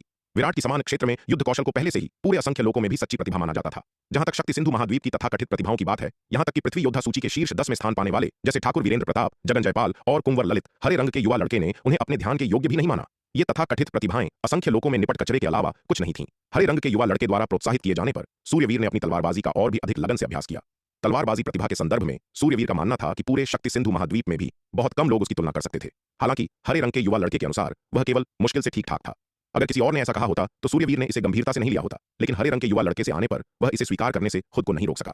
एक दिन जब सूर्यवीर आकाश में अपनी तलवारबाजी का अभ्यास कर रहा था, पास ही देख रहे हरे रंग के युवा लड़के ने अचानक कहा, सूर्यवीर, कोई आ रहा है। कौन? सूर्यवीर चौंक गया और अचानक रुक गया। लेकिन जैसे ही उसने ये शब्द बोले, उसे तुरंत एक अविश्वसनीय रूप से शक्तिशाली आभा का एहसास हुआ जो उत्तरी आकाश से दक्षिणी महाद्वीप की ओर तेजी से आ रही थी। यह देखकर सूर्यवीर हरे रंग के युवा लड़के की प्रशंसा करने से खुद को नहीं रोक सका। युवा लड़के की धारणा उसकी अपनी तुलना में भी बेहतर थी। सूर्यवीर, आने वाला व्यक्ति बहुत शक्तिशाली है, तुम शायद उसका मुकाबला न कर पाओ। हरे रंग के युवा लड़के ने उत्तरी आकाश की ओर देखते हुए कहा, चाहे वह मुकाबला हो या न हो, हमें लड़ने के बाद ही पता चलेगा। मैं उसका उपयोग इन पिछले कुछ दिनों के अपने प्रशिक्षण के परिणामों का परीक्षण करने के लिए करूंगा। सूर्यवीर ने मुस्कुराते हुए कहा। इसके साथ ही वह आगे बढ़ा, सक्रिय रूप से आभा की ओर बढ़ रहा था। काफी देर बाद आखिरकार सूर्यवीर ने शक्तिशाली आकृति को स्पष्ट रूप से देखा। आकृति को पहचानते ही सूर्यवीर की पुतलियां सिकुड़ गईं और वह अविश्वास में चिल्लाया, ठाकुर विक्रमादित्य! सूर्यवीर, क्या तुम उसे जानते हो? हरे रंग के युवा लड़के ने पूछा। वह 3 प्राचीन कुलीन परिवारों में से एक ठाकुर परिवार का मुखिया है, सूर्यवीर ने कहा, कुछ अविश्वास के साथ। मैंने मूल रूप से सोचा था कि ठाकुर परिवार काफी बेशर्म है, लेकिन मैंने कभी नहीं सोचा था कि वे इतने बेशर्म होंगे। ठाकुर परिवार के निम्न नैतिक मानकों ने 3 प्राचीन कुलीन परिवारों के बारे में उसकी समझ को चकनाचूर कर दिया। वह बस कल्पना भी नहीं कर सकता था कि 3 महान प्राचीन कुलीन परिवारों में से एक इतना बेशर्म हो सकता है। उसे मारने के लिए 3 महान प्राचीन कुलीन परिवारों में से एक के मुखिया ने वास्तव में मामलों को अपने हाथों में ले लिया था। ठाकुर विक्रमादित्य को शक्ति सिंधु महाद्वीप में एक सच्चा दिग्गज माना जा सकता है जो शक्ति के शिखर पर खड़ा है। उपाध्यक्ष दिवाकर जैसे मुट्ठी भर व्यक्तियों को छोड़कर पूरे शक्ति सिंधु महाद्वीप पर बहुत कम लोग हैं जिनकी ताकत ठाकुर विक्रमादित्य से अधिक है। सूर्यवीर, मैंने तुमसे कहा था, तुम उसका मुकाबला नहीं कर सकते। हरे रंग के युवा लड़के ने अपनी बाहों को पार किया, दूर तेजी से आ रही आकृति को देखते हुए और शांति से कहा, मैं इसे फिर से कहूंगा, चाहे मैं उसका मुकाबला कर पाऊं या नहीं, हमें लड़ने के बाद ही पता चलेगा। सूर्यवीर ने मुस्कुराते हुए कहा, अगर मैं लड़ने से पहले ही आत्मसमर्पण कर दूं तो साधना का क्या मतलब है? यह न केवल इस समय के दौरान साथी दांववादी नाग के मार्गदर्शन को धोखा देगा, बल्कि लोकाकाश महाविकास तलवार तकनीक को भी, जो एक सर्वोच्च कला है। इसके साथ ही सूर्यवीर ने ठाकुर विक्रमादित्य का सक्रिय रूप से सामना करना जारी रखा। यह देखकर हरे रंग का युवा लड़का सूर्यवीर को नए सम्मान के साथ देखने से खुद को नहीं रोक सका। सूर्यवीर का चरित्र वास्तव में काफी प्रशंसनीय था। नीले वस्त्र वाले युवा लड़के के पास अब शक्ति सिंधु महाद्वीप का काफी ज्ञान था। वह शक्ति सिंधु महाद्वीप पर 3 प्राचीन परिवारों के मुखियाओं के महत्व को स्पष्ट रूप से समझता था। ऐसी महान हस्तियों का सामना करते हुए सूर्यवीर ने कोई डर नहीं दिखाया, इसके बजाय एक भयंकर लड़ाई की भावना प्रदर्शित की और चुनौती को सक्रिय रूप से स्वीकार किया। एक शक्तिशाली प्रतिद्वंद्वी के खिलाफ अपनी तलवार खींचने की हिम्मत करना, यह एक तलवारबाज की सच्ची भावना थी। एक सच्चा तलवारबाज कभी कमजोरों को नहीं सताता, बल्कि ताकतवर के खिलाफ अपनी तलवार खींचने की हिम्मत करता है। जल्द ही आकाश से परे ब्रह्मांडीय शून्य में सूर्यवीर और ठाकुर विक्रमादित्य आधिकारिक तौर पर मिले। सूर्यवीर, तुम में काफी हिम्मत है, मुझे देखकर तुम वास्तव में मौत की तलाश में आने की हिम्मत करते हो। ठाकुर विक्रमादित्य ने सूर्यवीर को देखा और ठंडे स्वर में सूंघा। सूर्यवीर के आत्मविश्वास और उत्साहपूर्ण रूप को देखकर ठाकुर विक्रमादित्य पूरी तरह से हैरान थे। क्या सूर्यवीर को ठाकुर वीरेंद्र प्रताप के साथ अपनी लड़ाई में गंभीर रूप से घायल नहीं होना चाहिए था? उसके सामने सूर्यवीर ने चोट के कोई संकेत नहीं दिखाए। क्या ऐसा हो सकता है कि सूर्यवीर ने सिर्फ आधे महीने में इतनी गंभीर चोट को पूरी तरह से ठीक कर लिया हो? यह बस अकल्पनीय है। एक दिव्य विकास लोक विशेषज्ञ की शक्ति अविश्वसनीय रूप से मजबूत है। दुनिया में बहुत कम प्राणी दिव्य विकास लोक विशेषज्ञ को नुकसान पहुंचा सकते हैं। हालांकि एक बार जब दिव्य विकास लोक विशेषज्ञ घायल हो जाता है तो उन्हें ठीक करना आसान नहीं होता है और आवश्यक दवाएं अत्यंत दुर्लभ होती हैं। ठाकुर विक्रमादित्य, आपके ठाकुर परिवार की बेशर्मी वास्तव में मुझे अवाक कर देती है। मुझे हार माननी पड़ेगी। सूर्यवीर ने ठाकुर विक्रमादित्य को देखा और आह भरने से खुद को नहीं रोक सका। सूर्यवीर, तुम मरने वाले हो और तुम अभी भी बकवास कर रहे हो। यह सुनकर ठाकुर विक्रमादित्य ने उपहास किया। आज मैं तुम्हें नरक भेज दूंगा। कौन किसे नरक भेजता है, यह अभी भी बहस का विषय है। ठाकुर विक्रमादित्य, तुम बहुत जल्दी बोल रहे हो। सूर्यवीर ने उपहास किया। सूर्यवीर, तुम्हारा आत्मविश्वास थोड़ा बढ़ा हुआ है। क्या तुम्हें वास्तव में लगता है कि तुम, जिसने अभी अभी दिव्य विकास लोक में प्रवेश किया है, मुझसे लड़ सकते हो? ठाकुर विक्रमादित्य ने उपहास किया। तो चलो कोशिश करते हैं। सूर्यवीर दिल खोलकर हंसा। आज मैं सुनिश्चित करूंगा कि तुम ये जानते हुए मरो कि क्यों, और मैं चीन परिवारों के मुखियाओं की असली ताकत दिखाऊंगा। ठाकुर विक्रमादित्य ने एक ठंडी सूंघ के साथ कहा। बिना किसी और शब्द के उसने अपना हाथ खोला और उसकी पकड़ में अपार शक्ति बिखेरती एक लंबी तलवार दिखाई दी। उसने तलवार से सूर्यवीर पर वार किया। यह देखकर सूर्यवीर निडर रहा, अपनी लंबी तलवार लहराते हुए, और बदले में ठाकुर विक्रमादित्य पर वार किया। आकाश से परे ब्रह्मांडीय शून्य में एक भयंकर लड़ाई छिड़ गई। ठाकुर विक्रमादित्य ने मान लिया था कि सूर्यवीर को मारना एक आसान काम होगा। यह देखते हुए कि उसने दिव्य विकास लोक के मध्य चरण में लगभग 10 लाख साल बिताए थे, पहले ही अपनी सीमा तक पहुंच गया था और अंतिम चरण में टूटने से केवल बाल बाल दूर था। दूसरी ओर सूर्यवीर ने 1000 साल से भी कम समय तक साधना की थी और केवल 1 महीने से भी कम समय से दिव्य विकास लोक में था। सूर्यवीर संभवतः उसकी तुलना कैसे कर सकता था? दिव्य विकास लोक इसके नीचे के लोगों के विपरीत था, जहां कोई आसानी से लोगों के पार लड़ सकता था। दिव्य विकास लोक के प्रत्येक चरण के बीच अंतर था, और हर विशेषज्ञ जो दिव्य विकास लोक में प्रवेश कर सकता था वह अद्वितीय युद्ध कला प्रतिभा वाला एक पियरलेस जीनियस था। प्रतिभा, समझ, भाग्य और अवसर, इनमें से किसी एक की कमी होने पर दिव्य विकास लोक में प्रवेश करना बेहद मुश्किल हो जाएगा। हर विशेषज्ञ जो दिव्य विकास लोक में प्रवेश करता है वह शक्ति सिंधु महाद्वीप के इतिहास में एक पियरलेस जीनियस है। लेकिन जब ठाकुर विक्रमादित्य ने वास्तव में सूर्यवीर से लड़ाई की तो उसे एहसास हुआ कि उसने सूर्यवीर की ताकत उससे 10 गुना ज्यादा थी जितनी उसने उम्मीद की थी। ठाकुर विक्रमादित्य पूरी तरह से हैरान थे। सूर्यवीर के लिए इतने कम समय में अपनी चोटों को ठीक करना एक बात थी, लेकिन वह अपनी ताकत को इतनी तेजी से बढ़ाने में कैसे कामयाब रहा? यह समझा जाना चाहिए कि दिव्य विकास लोक में आगे का हर कदम बेहद मुश्किल है। ऐसा इसलिए है क्योंकि दिव्य विकास लोक विशेषज्ञों द्वारा आवश्यक ऊर्जा अविश्वसनीय रूप से शुद्ध और विशाल है। यहां तक कि 9वीं श्रेणी के आध्यात्मिक पत्थर भी उनके लिए बहुत कम उपयोग के हैं। इसलिए दिव्य विकास लोक में अपनी ताकत में सुधार करना अविश्वसनीय रूप से कठिन है, जिसके लिए केवल लंबे समय तक श्रम साध्य प्रयास और क्रमिक संचय की आवश्यकता होती है। दिव्य विकास लोक में आगे का हर कदम लाखों या यहां तक कि दसियों लाख साल लेता है। सूर्यवीर की स्थिति बस ठाकुर विक्रमादित्य की समझ से परे थी। इसके अलावा सूर्यवीर द्वारा प्रदर्शित तलवार तकनीक की शक्ति ने भी चौंका दिया। ठाकुर विक्रमादित्य दाओ संघ की युद्ध कला से कुछ हद तक परिचित थे, लेकिन उन्हें कभी नहीं पता था कि दाओ संघ के पास इतनी अपार शक्ति वाली तलवार तकनीक है। सूर्यवीर, तुम वास्तव में आश्चर्यजनक हो, ठाकुर विक्रमादित्य ने अपनी आंखें सिकोड़ते हुए कहा। हालांकि अगर तुम्हें लगता है कि तुम इसके साथ मुझसे लड़ सकते हो तो तुम बहुत भोले हो। इसके साथ ही ठाकुर विक्रमादित्य ने अचानक अपने हमले को तेज कर दिया। नतीजतन सूर्यवीर तुरंत अभिभूत हो गया। ठाकुर विक्रमादित्य की ताकत उससे कहीं न केवल उनका साधना स्तर ऊंचा था, बल्कि उनके द्वारा उपयोग किए जाने वाले जादुई हथियार का ग्रेड भी ऊंचा था। वह केवल एक निम्न श्रेणी के आदि लंबी तलवार का उपयोग कर रहा था, जबकि ठाकुर विक्रमादित्य मध्य श्रेणी के आदि लंबी तलवार जादुई हथियार का उपयोग कर रहे थे। चाहे साधना हो या जादुई हथियार, सूर्यवीर पूरी तरह से ठाकुर विक्रमादित्य द्वारा कुचला गया था। अगर यह हरे रंग के युवा लड़के से मिले मार्गदर्शन और लोकाकाश महाविकास तलवार तकनीक के पहले स्तर की दूसरी चाल में उसकी महारत के लिए नहीं होता तो वह शायद बहुत पहले ही ठाकुर विक्रमादित्य द्वारा पराजित हो गया होता। हालांकि फिर भी ठाकुर विक्रमादित्य के भयंकर हमलों के तहत वह अधिक समय तक नहीं टिकेगा। सूर्यवीर, संघर्ष करना बंद करो, बस अपनी किस्मत स्वीकार करो। ठाकुर विक्रमादित्य पागलों की तरह हंसे। उनका चेहरा गुस्से से विकृत हो गया। चाहे तुम कितना भी संघर्ष करो, तुम्हारी आज मरना तय है। सूर्यवीर ने ठाकुर विक्रमादित्य के हमलों से बचाव के लिए संघर्ष किया, असहायता की भावना महसूस की। ऐसा लग रहा था कि वह वास्तव में ठाकुर विक्रमादित्य का मुकाबला नहीं कर पा रहा था। बस इस महत्वपूर्ण क्षण में अचानक एक आवाज गूंजी। भाई सूर्यवीर, मैं आपकी मदद करने के लिए यहाँ हूँ। ऐसी आवाज की पड़ी, एक आकृति की और उड़कर आई, लड़ाई में शामिल हो गई। यह महारानी रेणुका थी जो आ गई थी। नवधारा महाद्वीप पर जय युग संप्रदाय के खंडहरों में दिव्य विकास लोक में प्रवेश करने के बाद महारानी रेणुका ने स्थानांतरण व्यूह के माध्यम से दक्षिणी महाद्वीप लौटने से पहले अपने क्षेत्र को स्थिर किया। लेकिन जिस क्षण वे दक्षिणी महाद्वीप लौटी, उन्होंने आकाश में एक अत्यंत भयंकर लड़ाई छिड़ती हुई महसूस की। लड़ाई की आश्चर्यजनक तीव्रता को देखते हुए दोनों पक्ष निस्संदेह दिव्य विकास लोक के शीर्ष स्तर के विशेषज्ञ थे। यह देखने पर महारानी रेणुका चिंतित होकर तुरंत बाहरी आकाश की ओर दौड़ पड़ी। जब वे पहुंची तो उन्होंने सूर्यवीर को खतरे में देखा। यह देखकर महारानी रेणुका बिना किसी हिचकिचाहट के सूर्यवीर के साथ लड़ने के लिए उड़ गईं और ठाकुर विक्रमादित्य के हमलों का एक साथ विरोध किया। रेणुका, तुमने भी वास्तव में दिव्य विकास लोक में प्रवेश कर लिया है। महारानी रेणुका को आते देख ठाकुर विक्रमादित्य की पुतलियां सिकुड़ गईं और वे पूरी तरह से सदमे में चिल्लाए। दिव्य विकास लोक में प्रवेश करना इतना आसान कब हो गया? पहले सूर्यवीर ने प्रवेश किया और 1 महीने से भी कम समय में रेणुका ने भी प्रवेश कर लिया। इसने ठाकुर विक्रमादित्य को पूरी तरह से आश्चर्यचकित कर दिया। तुम 2 मात्र जूनियर जिन्होंने अभी अभी दिव्य विकास लोक में प्रवेश किया है, सोचते हैं कि तुम मुझे रोक सकते हो? तुम सपने देख रहे हो। ठाकुर विक्रमादित्य ने एक क्रूर अभिव्यक्ति के साथ कहा। रेणुका, तुम सही समय पर आई हो। यह मुझे सूर्यवीर को मारने के बाद तुम्हें खोजने की परेशानी से बचाता है। तुम सूर्यवीर को पसंद करती हो, है ना? आज मैं तुम्हारी इच्छा पूरी करूंगा और तुम्हें लव बर्ड्स, प्रेमी युगल की एक जोड़ी बनने दूंगा। तुम दोनों को पाताल भेज दूंगा।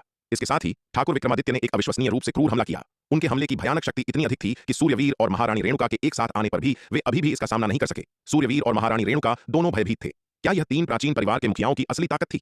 यह वास्तव में अकल्पनीय रूप से शक्तिशाली था। रेणुका, तुम जल्दी जाओ, मैं इसे रोकूंगा। सूर्यवीर ने ठाकुर विक्रमादित्य के हमलों से बचाव के लिए संघर्ष करते हुए महारानी रेणुका से कहा। मैं नहीं जाऊंगी। अगर हम मरने वाले हैं तो हम एक साथ मरेंगे।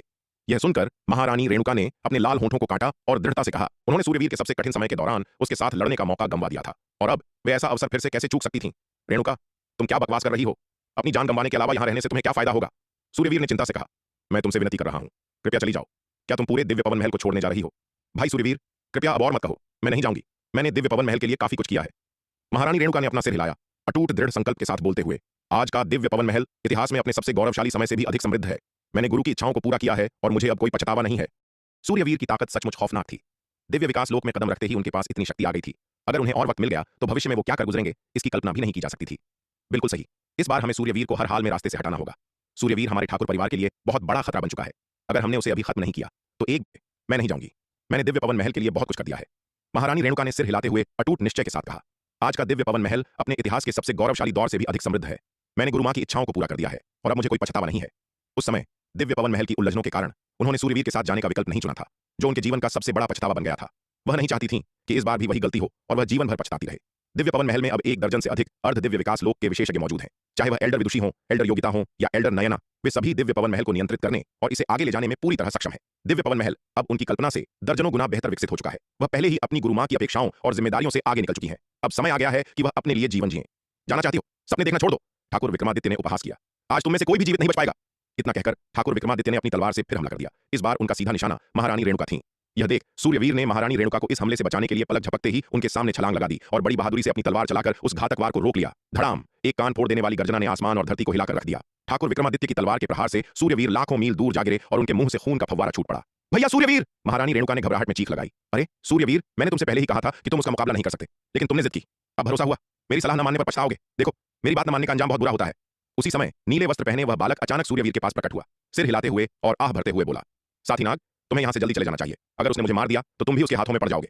सूर्यवीर ने कड़वी मुस्कान के साथ कहा, यह क्या बकवास कर रहे हो? क्या तुम्हें लगता है कि मैं ऐसा व्यक्ति हूं जो युद्ध के मैदान से भाग खड़ा होता है और बेवफा है? नीले वस्त्र वाले बालक ने तुरंत उन्हें फटकार लगाई। उसका चेहरा काला पड़ गया था। सूर्यवीर कुछ और कहना चाहते थे, लेकिन उनके बोलने से पहले ही नीले वस्त्र वाले बालक ने हाथ हिलाकर उन्हें रोक दिया और कहा, ठीक है, बकवास बंद करो। तुम मुझे काफी अच्छे लगते हो बच्चे। आज मैं एक अपवाद बनाऊंगा और तुम्हें अपना उपयोग करने दूंगा ताकि तुम मेरी असली शक्ति देख सको। इतना कहकर वह नीले वस्त्र वाला बालक धुंधला होकर एक जंग लगी टूटी हुई तलवार में बदल गया और सूर्यवीर के सामने हवा में तैरने लगा। सूर्यवीर दंग रह गए।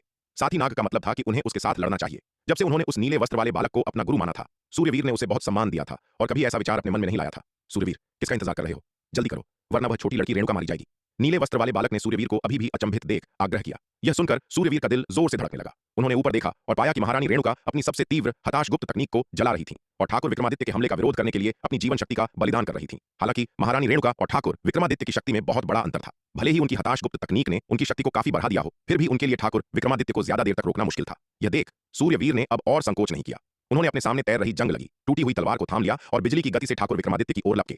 जैसे ही उन्होंने उस जंग लगी तलवार को थामा, सूर्यवीर को उसके भीतर एक अकल्पनीय भयानक शक्ति का एहसास हुआ। सूर्यवीर ने अपनी आंतरिक ऊर्जा का संचार किया, अपने असली तत्व को उस टूटी हुई तलवार में प्रवाहित किया, उसकी शक्ति को मुक्त किया और ठाकुर विक्रमादित्य पर जोरदार प्रहार किया। सन्न! इस प्रहार के साथ तलवार से एक अकल्पनीय रूप से भयानक प्रकाश निकला। इस तलवार के वार की शक्ति इतनी भयानक थी कि ऐसा लगा जैसे वह पूरे ब्रह्मांड को 2 टुकड़ों में चीर सकती है। उधर जैसे ही ठाकुर विक्रमादित्य महारानी रेणुका को मारने वाले थे, उन्हें अचानक एक भारी खतरे का एहसास हुआ। ऊपर देखते ही उन्होंने एक अकल्पनीय भयानक तलवार की रोशनी को शून्य को चीरते हुए अपनी ओर आते देखा। यह देख ठाकुर विक्रमादित्य भयभीत हो गए। उन्हें वास्तव में इस तलवार के प्रहार से मृत्यु का खतरा महसूस हुआ। तारों को चकनाचूर करने में सक्षम इस भयानक प्रहार का सामना करते हुए ठाकुर विक्रमादित्य ने लापरवाही बरतने की हिम्मत नहीं की। उन्होंने महारानी रेणुका पर अपना हमला जारी रखने की परवाह नहीं की। उन्होंने तुरंत उस भयानक प्रहार का सामना करने के लिए अपनी तलवार घुमा दी। बूम! दोनों तलवारें टकराईं, जिससे एक कान फोड़ देने वाली गर्जना हुई। भयानक झटकों के कारण अरबों मील के दायरे में अंतरिक्ष ढाने लगा। इस तलवार की चोट से ठाकुर विक्रमादित्य लाखों मील दूर जा गिरे और उनके मुंह के कोने से खून की एक धार बह निकली। यह देख दिव्य पवन महल की महारानी अत्यंत हर्ष के साथ चिल्लाईं, भैया सूर्यवीर! सूर्यवीर की शक्ति अचानक इतनी कैसे बढ़ गई? इस तलवार के वार की शक्ति उनके पिछले सबसे शक्तिशाली वार से 10 गुना अधिक थी। एक ही वार में उन्होंने वास्तव में अविश्वसनीय रूप से शक्तिशाली ठाकुर विक्रमादित्य को घायल कर दिया था। रेणुका, बाकी की लड़ाई में हस्तक्षेप मत करना, बस चुपचाप किनारे से देखो। सूर्यवीर ने हाथ हिलाते हुए गंभीर स्वर में कहा। जी भैया सूर्यवीर। महारानी रेणुका ने तुरंत सहमति जताई। सूर्यवीर वर्तमान में जिस शक्ति का प्रदर्शन कर रहे थे, उसके साथ वह ठाकुर विक्रमादित्य से कम नहीं थे और शायद उनसे भी अधिक शक्तिशाली थे। इन परिस्थितियों में उन्हें हस्तक्षेप करने की कोई आवश्यकता नहीं थी। यदि वह जारी रखती तो वह केवल सूर्यवीर के लिए मुसीबत ही खड़ी करती। ठाकुर विक्रमादित्य, अब चलो एक उचित युद्ध करते हैं। मैं सूर्यवीर देखना चाहता हूं कि 3 प्राचीन परिवारों में से एक के मुखिया के रूप में तुम्हारी वास्तव में क्या औकात है। सूर्यवीर ने ठाकुर विक्रमादित्य को घूरते हुए ठंडे स्वर में कहा। साथ ही नाग के हाथ में होने से सूर्यवीर का आत्मविश्वास 7वें आसमान पर था और उन्होंने दुर्जय ठाकुर विक्रमादित्य के सामने कोई भय नहीं दिखाया। ठाकुर विक्रमादित्य ने प्रभावशाली सूर्यवीर को घूरा, फिर सूर्यवीर के हाथ में उस जंग लगी टूटी हुई तलवार को उनकी निगाहें तुरंत काली पड़ गईं। उन्हें एहसास हो गया था कि इस टूटी हुई तलवार की वजह से सूर्यवीर की शक्ति अचानक 10 गुना से अधिक बढ़ गई थी।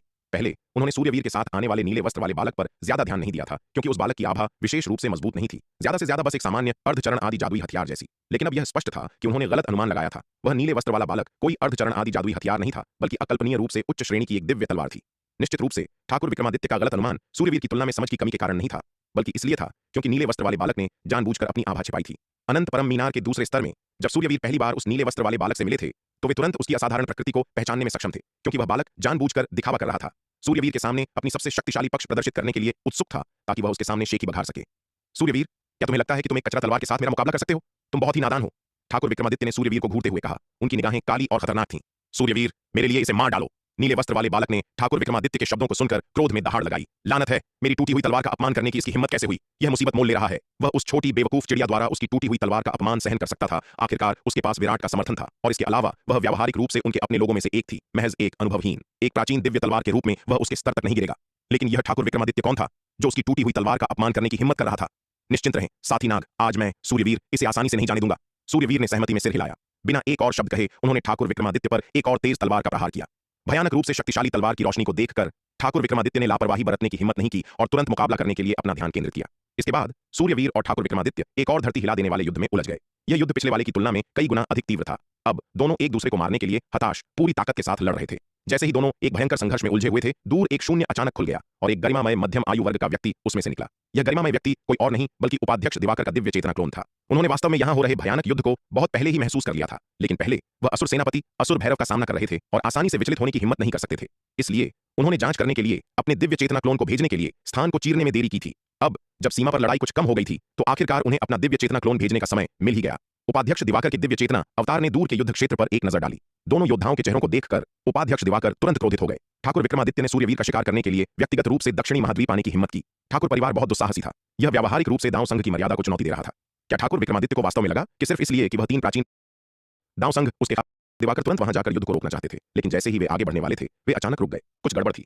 ऐसा लग रहा था कि यह ठाकुर विक्रमादित्य नहीं था जिसका पलड़ा भारी था, बल्कि सूर्यवीर था।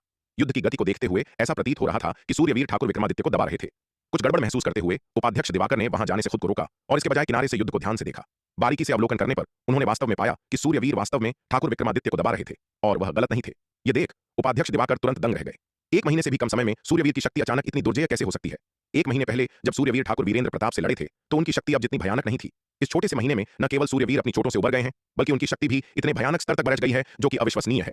इस दृश्य को देखकर जानकार उपाध्यक्ष दिवाकर भी अविश्वास की भावना महसूस करने से खुद को नहीं रोक सके। नहीं, सूर्यवीर द्वारा ऐसी भयानक युद्ध शक्ति को उजागर करने का कारण केवल उनकी अपनी शक्ति नहीं थी। सबसे महत्वपूर्ण कारक उनके हाथ में मौजूद वह जंग लगी टूटी हुई तलवार थी। उपाध्यक्ष दिवाकर की पारखी नजर से उन्होंने जल्दी ही सुराग देख लिया। सूर्यवीर की शक्ति में वास्तव में 1 महीने पहले की तुलना में काफी सुधार हुआ था, लेकिन यह अचानक उस बिंदु तक नहीं बढ़ी थी जहां वह ठाकुर विक्रमादित्य को दबा सके। जिस चीज ने वास्तव में सूर्यवीर को ऐसी भयानक युद्ध शक्ति प्रदर्शित करने की अनुमति दी वह उनके हाथ में टूटी हुई तलवार थी जिसकी श्रेणी अज्ञात थी। उपाध्यक्ष दिवाकर ने सूर्यवीर के हाथ में उस जंग लगी टूटी हुई तलवार को ध्यान से देखा और जितना अधिक उन्होंने देखा उतना ही अधिक वे आश्चर्यचकित होते गए। अपने सीमित ज्ञान और अनुभव के साथ वे इस टूटी हुई तलवार की श्रेणी भी नहीं पहचान सके। उपाध्यक्ष दिवाकर के पूरे जीवन में ऐसा पहली बार हुआ था। उपाध्यक्ष दिवाकर पूरी तरह से चौंक गए थे। सूर्यवीर को इतनी शक्तिशाली दिव्य तलवार कहां से मिली? क्योंकि इस युद्ध में सूर्यवीर का पलड़ा भारी था, इसलिए उपाध्यक्ष दिवाकर हस्तक्षेप करने की जल्दी में नहीं थे। वे उस पुराने बदमाश ठाकुर विक्रमादित्य को हारते हुए देखकर खुश थे। वे लंबे समय से ठाकुर परिवार के प्रति नाराजगी पाले हुए थे। दाव संघ के भीतर कई ताकतों के बीच ठाकुर परिवार सबसे विशिष्ट तुष्टिकरण करता था, अनिवार्य रूप से आत्मसमर्पण करने वाला। ठाकुर परिवार दाव संघ में अपने ही लोगों के प्रति निर्दयी था, लेकिन जब असुर जाति का सामना करने की बात आती तो वे किसी भी अन्य ताकत की तुलना में रीर विहीन थे। यदि सूर्यवीर खतरे में होते तो उपाध्यक्ष दिवाकर स्वाभाविक रूप से युद्ध को रोकने के लिए बिना किसी हिचकिचाहट के आगे आते, लेकिन चूंकि ठाकुर विक्रमादित्य की पिटाई हो रही थी, उपाध्यक्ष दिवाकर किनारे से तमाशा देखकर खुश थे। यह महायुद्ध 3 दिन और 3 रात तक चला, जिससे खरबों मील के दायरे में अंतरिक्ष लगातार ढहता रहा। इस युद्ध का अंतिम परिणाम आश्चर्यजनक रूप से यह रहा कि ठाकुर विक्रमादित्य गंभीर रूप से घायल हो गए और हारकर भाग खड़े हुए। उपाध्यक्ष दिवाकर के दिव्य चेतना क्लोन ने हस्तक्षेप किए बिना शुरू से अंत तक पूरा युद्ध देखा। ठाकुर विक्रमादित्य के भाग जाने के बाद ही उपाध्यक्ष दिवाकर का दिव्य चेतना क्लोन वहां से हटा और उनके मुख्य शरीर द्वारा वापस बुला लिया गया। भैया सूर्यवीर, आप वास्तव में अद्भुत हैं। यहां तक कि ठाकुर विक्रमादित्य भी आपका मुकाबला नहीं कर सके। ठाकुर विक्रमादित्य के हारकर भाग जाने के बाद महारानी रेणुका उड़कर सूर्यवीर के पास गईं। उनकी सुंदर आंखें प्रशंसा और सम्मान से भरी थीं। भैया सूर्यवीर वास्तव में हमेशा की तरह बुद्धिमान और शक्तिशाली हैं। अजय। यह सुनकर सूर्यवीर बिना कोई जवाब दिए चुपचाप खड़े रहे। काफी देर बाद उनका शरीर कांपने लगा और फिर उन्होंने मुंह से खून की एक बड़ी उल्टी की। वह अब हवा में खड़े नहीं रह सके और सीधे नीचे गिर पड़े। भैया सूर्यवीर, आपको क्या हुआ? यह देख महारानी रेणुका घबराहट में चिल्लाईं। वह सूर्यवीर के शरीर को सहारा देने के लिए आगे लपकीं। रेणुका, मेरी मदद करो। नाग, साथी नाग को संभालो। सूर्यवीर, जिनका चेहरा राख जैसा पड़ गया था, ने कमजोर रूप से उस जंग लगी टूटी हुई तलवार की ओर इशारा किया जिसे वह अब पकड़ नहीं पा रहे थे और जो उनके हाथ से फिसल गई थी, और मुश्किल से सुनाई देने वाली आवाज में महारानी रेणुका से बोले। इस युद्ध में हालांकि उन्होंने ठाकुर विक्रमादित्य को गंभीर रूप से घायल कर दिया था, लेकिन उन्होंने खुद भी एक अकल्पनीय कीमत चुकाई थी। न केवल उन्होंने बल्कि उस नीले वस्त्र वाले बालक ने भी अपनी संचित ऊर्जा लगभग पूरी तरह से समाप्त कर दी थी। इस समय नाग पाताल तलवार अब उस नीले वस्त्र वाले बालक में नहीं बदल सकती थी। इस युद्ध में सूर्यवीर को लगी चोटें 1 महीने पहले ठाकुर वीरेंद्र प्रताप के साथ उनके युद्ध में लगी चोटों की तुलना में 10 गुना अधिक गंभीर थीं। यह सुनकर दिव्य पवन महल की स्वामिनी ने जल्दी से उस जंग लगी टूटी हुई तलवार को उठाया और सूर्यवीर की ओर मुड़कर कहा, भैया सूर्यवीर, चिंता मत कीजिए, मैंने आपके लिए इस तलवार को सुरक्षित कर लिया है। यह देख सूर्यवीर को राहत की एक लहर महसूस हुई और वे बेहोश होकर गिर पड़े। दिव्य पवन महल की स्वामिनी ने तुरंत सूर्यवीर को उस जंग लगी टूटी हुई तलवार के साथ उठाया और दक्षिणी महाद्वीप की ओर उड़ चली। सूर्यवीर की हालत बहुत गंभीर थी। अपनी क्षमताओं के साथ वह उनकी मदद नहीं कर सकती थी। उन्हें उसे जल्दी वापस ले जाना था ताकि विराट उनका इलाज करने का कोई रास्ता खोज सके। जब विराट ने महारानी रेणुका को बेहोश सूर्यवीर के साथ लौटते हुए देखा और वह नीले वस्त्र वाला बालक भी एक जंग लगी टूटी हुई तलवार में बदल गया था, तो वह पूरी तरह से चौंक गया। मौसी रेणुका, क्या हुआ? विराट ने पूरी तरह से आश्चर्यचकित होकर महारानी रेणुका से पूछा। क्योंकि सूर्यवीर और ठाकुर विक्रमादित्य के बीच का युद्ध आकाश के बाहरी छोरों में हुआ था, जो शक्ति सिंधु महाद्वीप से बहुत दूर था। विराट अपने वर्तमान साधना स्तर के साथ इतनी विशाल दूरी को महसूस करने में असमर्थ था। इसलिए विराट पूरी तरह से अनजान था कि सूर्यवीर ने आकाश के बाहरी छोरों में ठाकुर विक्रमादित्य के साथ इतना विश्व हिला देने वाला युद्ध लड़ा था। बाद में हालांकि उसने महारानी रेणुका को भी आकाश के बाहरी छोरों की ओर उड़ते हुए देखा था। उसने शुरू में सोचा था कि महारानी वहां उसके पिता से मिलने गई थी। यह कभी नहीं सोचा था कि महारानी युद्ध में भाग लेने गई थी। अब महारानी रेणुका को अपने पिता को ले जाते हुए और नाग पाताल तलवार को थामे हुए लौटते देख, और यह भी देखकर कि महारानी स्वयं गंभीर रूप से घायल थीं, विराट को आखिरकार समझ आया कि आकाश के बाहरी छोरों में क्या हुआ था, स्थिति कितनी गंभीर थी। 1 महीने पहले ठाकुर वीरेंद्र प्रताप के साथ उसके पिता के युद्ध के परिणाम स्वरूप इतनी गंभीर चोटें नहीं आई थीं। इस महायुद्ध में सूर्यवीर की अत्यधिक बढ़ी हुई शक्ति, नीले वस्त्र वाले बालक के जुड़ने और महारानी रेणुका के दिव्य विकास लोक में प्रवेश करने के बाद भी तीनों को इतनी भयानक चोटें आईं। यह दर्शाता है कि उनका दुश्मन कितना शक्तिशाली था। ठाकुर परिवार के मुखिया ठाकुर विक्रमादित्य तुम्हारे पिता को मारने के लिए व्यक्तिगत रूप से दक्षिणी महाद्वीप आए थे। तुम्हारे पिता ने इस तलवार के साथ 3 दिन और 3 रात तक उनसे लड़ाई की। हालांकि उन्होंने अंततः उन्हें भगा दिया, लेकिन तुम्हारे पिता अब इस हालत में है। महारानी रेणुका ने चिंतित होकर कहा। उनका चेहरा गंभीर था। विराट, तुम्हें अपने पिता को बचाने का कोई रास्ता जल्दी खोजना होगा। उनकी हालत बहुत गंभीर है। जी मौसी रेणुका, मैं समझ गया। विराट ने महारानी रेणुका से सूर्यवीर और नाग पाताल तलवार को लिया और सिर हिलाया। विराट सूर्यवीर और नाग पाताल तलवार के साथ अपने निवास पर लौटा और अनंत परम मीनार के दूसरे स्तर में प्रवेश किया। शार्दुल, नीलिमा, जल्दी से प्राचीन महाद्वीप जाओ और वहां के झरनों से जितना हो सके उतना पानी लाओ, विराट ने शार्दुल और छोटी नीली चिड़िया से कहा। विराट की पुकार सुनकर शार्दुल और छोटी नीली चिड़िया तुरंत उड़कर वहां आए। विराट, तुम्हारे पिता को क्या हुआ? छोटी नीली चिड़िया ने बेहोश सूर्यवीर पर एक नजर डाली और आश्चर्य से पूछा। सूर्यवीर दिव्य विकास लोक के एक शक्तिशाली विशेषज्ञ थे। उन्हें इस हद तक कौन घायल कर सकता था? बकवास बंद करो, जल्दी जाओ और पानी लाओ, विराट ने गंभीर आवाज में कहा। ठीक है, मैं अभी जाती हूँ। ओ मूर्ख बाघ, वहां बस खड़े मत रहो, चलो चलें। छोटी नीली चिड़िया भी स्थिति की गंभीरता को जानती थी और देरी करने की हिम्मत नहीं की। वह पानी लाने के लिए शार्दुल के साथ तेजी से प्राचीन महाद्वीप में चली गई। विराट ने एक बड़ा लकड़ी का टब निकाला, उसे प्राचीन महाद्वीप के भारी मात्रा में पानी से भर दिया और फिर सूर्यवीर और उस नीले कपड़े वाले छोटे लड़के तलवार रूप में को भिगोने के लिए अंदर डाल दिया। जब आदमी और तलवार को उस बड़े लकड़ी के टब में रखा गया तो उन्होंने तुरंत प्राचीन महाद्वीप के झरने के पानी को पागलों की तरह सोखना शुरू कर दिया। हालांकि सूर्यवीर अभी भी बेहोश थे, लेकिन इस नाजुक स्थिति में उनके शरीर ने अपने आप प्रतिक्रिया की, खुद को ठीक करने के लिए किसी भी ऊर्जा की तलाश की। जहां तक नीले वस्त्र वाले बालक की बात है, कहने की जरूरत नहीं है। हालांकि वह लगभग पूरी तरह से थक चुका था और अपना मानव रूप बनाए रखने में असमर्थ था, लेकिन उसकी बुद्धि खोई नहीं थी। यह महसूस करते हुए कि वह प्राचीन महाद्वीप के झरने के पानी में डूबा हुआ है, उसने स्वाभाविक रूप से पानी को हताशा से सोखना शुरू कर दिया। जब सूर्यवीर के शरीर ने अपने आप पानी सोखना शुरू किया तो उनकी हालत बिगड़ना बंद हो गई। ये देख विराट को थोड़ी राहत मिली। फिर उसने जीवन स्रोत तो एक बार उसके घाव भर जाने के बाद उसे मारना नामुमकिन हो जाएगा। अगर उसे और ताकतवर होने का मौका मिल गया तो वो हमारे ठाकुर समृद्ध है। मैं अभी जाती हूँ। ओ मूर्ख बाघ, वहां बस खड़े मत रहो, चलो चलें। छोटी नीली चिड़िया भी स्थिति की गंभीरता को जानती थी और देरी करने की हिम्मत नहीं की। वह पानी लाने के लिए शार्दुल के साथ तेजी से प्राचीन महाद्वीप में चली गई। विराट ने एक बड़ा लकड़ी का टब निकाला, उसे प्राचीन महाद्वीप के भारी मात्रा में पानी से भर दिया और फिर सूर्यवीर और उस नीले कपड़े वाले छोटे लड़के तलवार रूप में को भिगोने के लिए अंदर डाल दिया। जब आदमी और तलवार को उस बड़े लकड़ी के टब में रखा गया तो उन्होंने तुरंत प्राचीन महाद्वीप के झरने के पानी को पागलों की तरह सोखना शुरू कर दिया। हालांकि सूर्यवीर अभी भी बेहोश थे, लेकिन इस नाजुक स्थिति में उनके शरीर ने अपने आप प्रतिक्रिया की, खुद को ठीक करने के लिए किसी भी ऊर्जा की तलाश की। जहां तक नीले वस्त्र वाले बालक की बात है, कहने की जरूरत नहीं है। हालांकि वह लगभग पूरी तरह से थक चुका था और अपना मानव रूप बनाए रखने में असमर्थ था, लेकिन उसकी बुद्धि खोई नहीं थी। यह महसूस करते हुए कि वह प्राचीन महाद्वीप के झरने के पानी में डूबा हुआ है, उसने स्वाभाविक रूप से पानी को हताशा से सोखना शुरू कर दिया। जब सूर्यवीर के शरीर ने अपने आप पानी सोखना शुरू किया तो उनकी हालत बिगड़ना बंद हो गई। ये देख विराट को थोड़ी राहत मिली।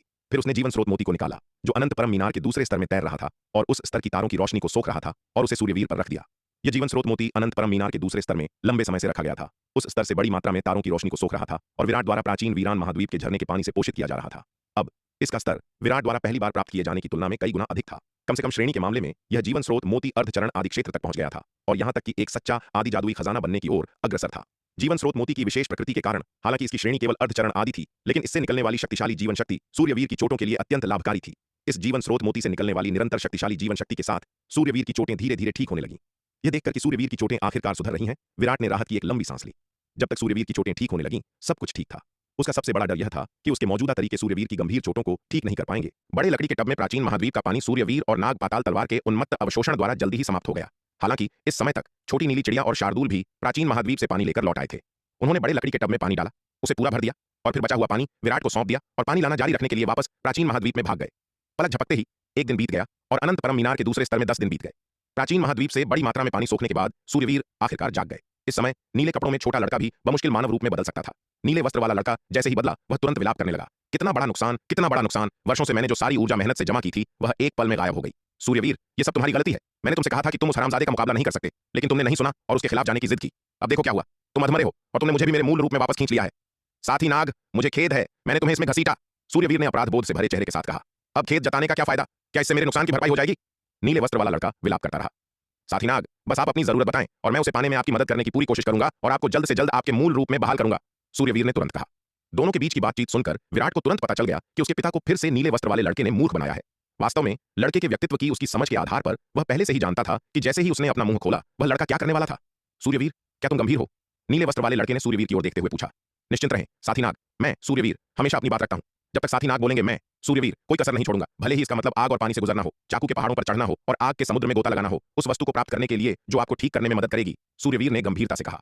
मेरा अनुरोध बहुत सरल है, आपको आग और पानी से गुजरने की जरूरत नहीं है और न ही आपको चाकू के पहाड़ों पर चढ़ने और आग के समुद्र में गोता लगाने की जरूरत है। बस मुझे हर दिन प्राचीन महाद्वीप के झरने के पानी का 10,000 वर्ग फुट का हिस्सा प्रदान करें और यह पर्याप्त होगा। नीले रंग के लड़के ने कहा। बस इतना सरल? सूर्यवीर चौंक गए अनिश्चितता से पूछते हुए। हाँ हाँ, मेरी इच्छाएं हमेशा आसानी से पूरी हो जाती हैं, यह इतना आसान है। सूर्यवीर, तुमने अभी कहा था कि तुम मेरा अनुरोध पूरा करोगे, नीले रंग के लड़के ने उम्मीद से कहा। नीले रंग के लड़के ने अभी बोलना खत्म भी नहीं किया था कि उसके सिर पर एक थप्पड़ लगा। ओ मंदबुद्धि, तुम सीधे आसमान में क्यों नहीं उड़ जाते? हर दिन प्राचीन महाद्वीप से 10,000 फुट के बराबर पानी तुम सपना देख रहे हो। विराट, जिसका चेहरा काला पड़ गया था, अंततः खुद को कोसने से नहीं रोक सका। ए छोकरे, तुम क्या कर रहे हो? यह देखकर सूर्यवीर का चेहरा काला पड़ गया और उन्होंने नाखुशी से कहा। तुम्हारे पिता का जीवन साथी नाग की वजह से बचा है और तुम थोड़ा सा झरने का पानी भी नहीं दोगे क्या? तुम्हारे पंख निकल आए हैं और सोचते हो कि तुम्हारे पिता का कोई अस्तित्व नहीं है? हम, उनका आखिरी हम एक मजबूत धमकी से भरा था। पिताजी, आप बहुत सरलता से सोच रहे हैं।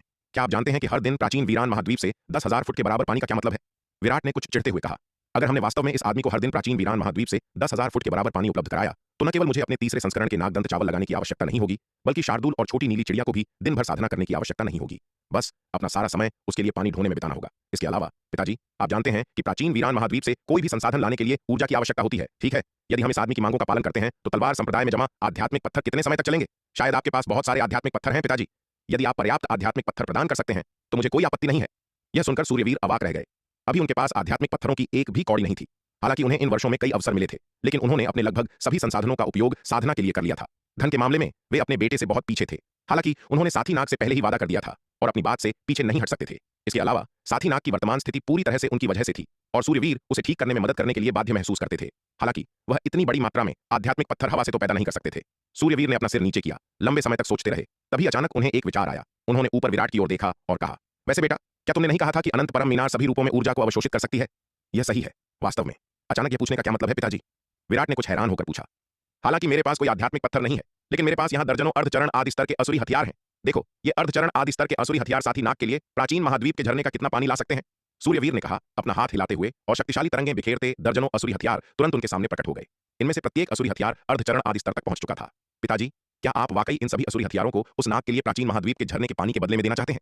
विराट ने दर्जनों शक्तिशाली अर्धचरण आदि स्तर के असुरी हथियारों पर एक नजर डाली। सूर्यवीर की ओर मुड़कर पूछा। बिल्कुल, मुझे यकीन है। सूर्यवीर ने बिना इस मुद्दे के बारे में पूछा था आज से पीछे नहीं हट सकते थे। इसके अलावा साथी नाग की वर्तमान स्थिति पूरी तरह से उनकी वजह से थी और सूर्यवीर उसे ठीक करने में मदद करने के लिए बाध्य महसूस करते थे।